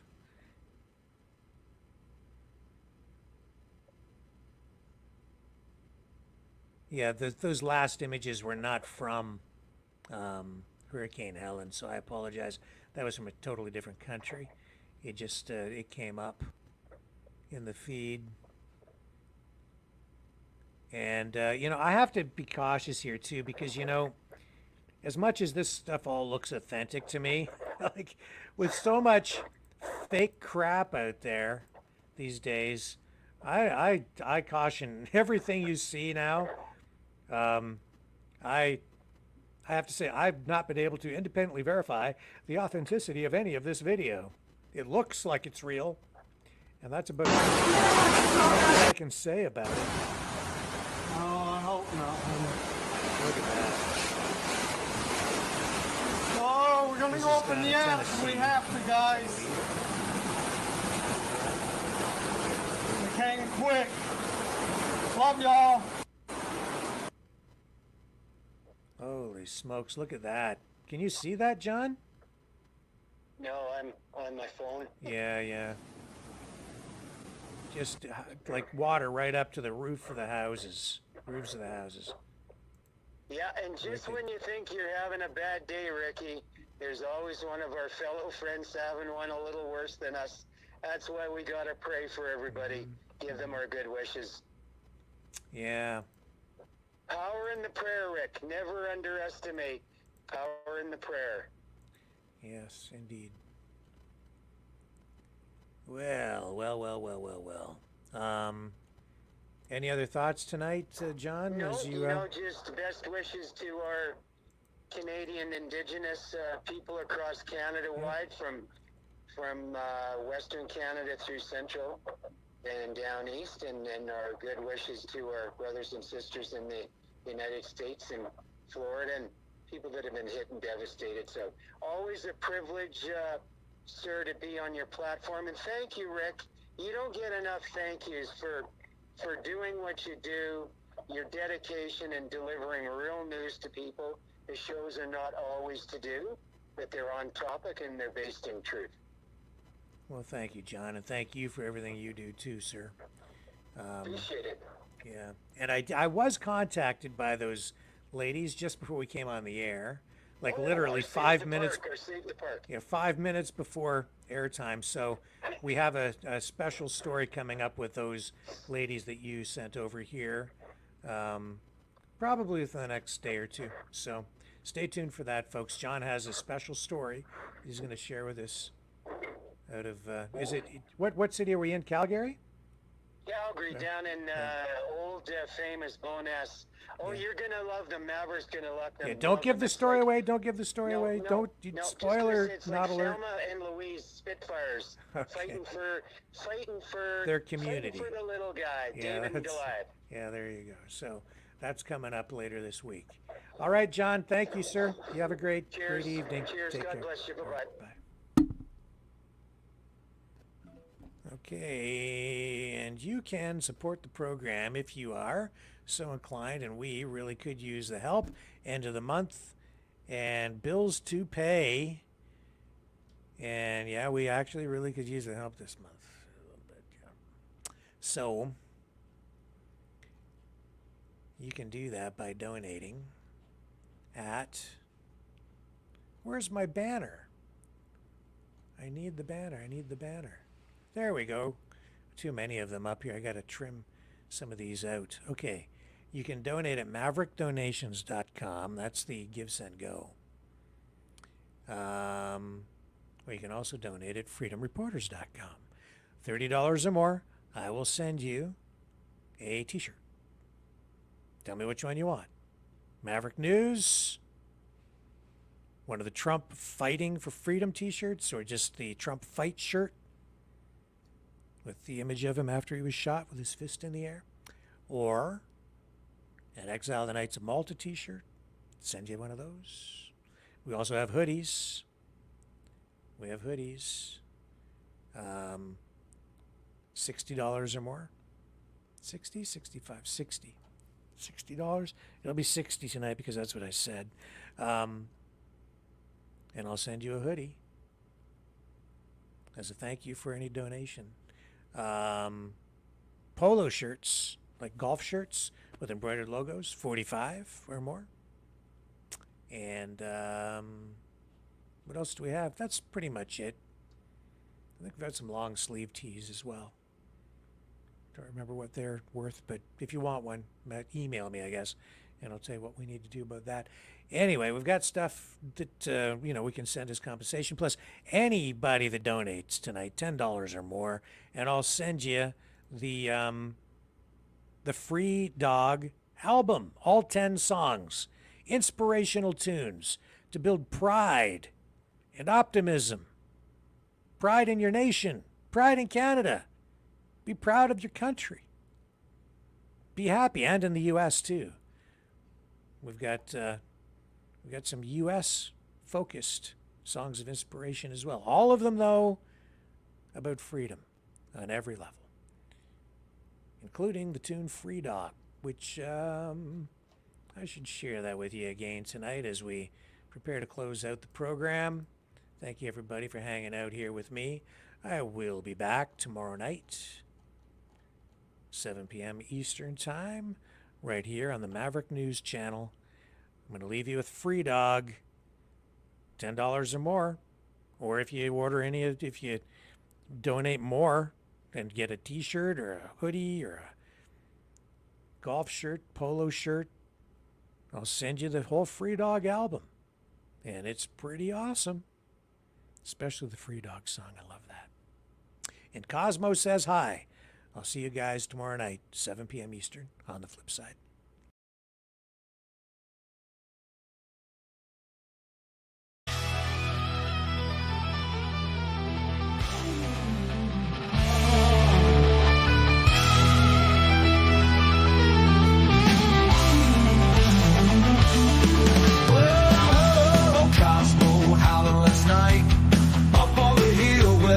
Shines so bright. He was singing a tune, a lonesome dog's cry about freedom and running and touching the sky. If I leave here tomorrow, would you still remember me? Cosmos free, running wild, wild as the wind can be.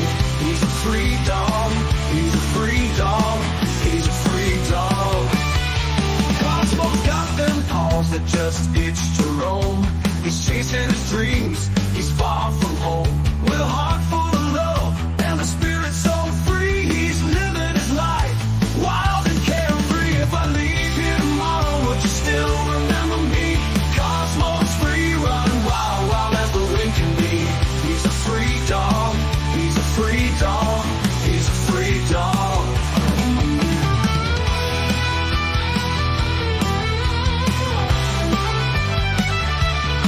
He's got the stars in his eyes, the wind in his fur, a tail that wags like it's never heard of a blur. Cosmos on a journey, he's got no chains. He's running through fields, breaking all the lanes. If I leave here tomorrow, would you still remember me? Cosmos free, running wild, wild as the wind can be. He's a free dog, he's a free dog, he's a free dog. So if you're feeling lost, just think of Cosmos run. Remember his spirit, his freedom, his fun. And maybe one day when you're feeling low, you'll find your own freedom and let your spirit go.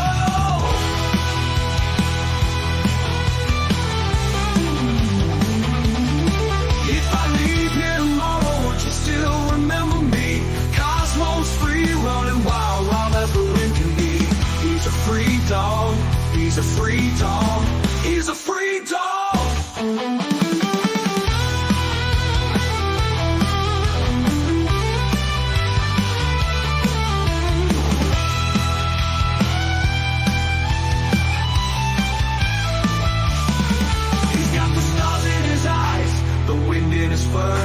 A tail that wags like it's never heard of a blur. Cosmos on a journey, he's got no chains. He's running through fields, breaking all the lanes. He's got the stars in his eyes, the wind in his fur. A tail that wags like it's never heard of a blur. Cosmos on a journey, he's got no chains. He's running through fields, breaking all the lanes. Now the night's getting old and the sky's turning gray, but Cosmos still out there, he's miles away. He's not looking back, he's got his path to tread. With Maverick the field breaking all the legs. If I leave here tomorrow, would you still remember me? Cosmos free, running wild, wild as the wind can be. He's a free dog, he's a free dog, he's a free dog.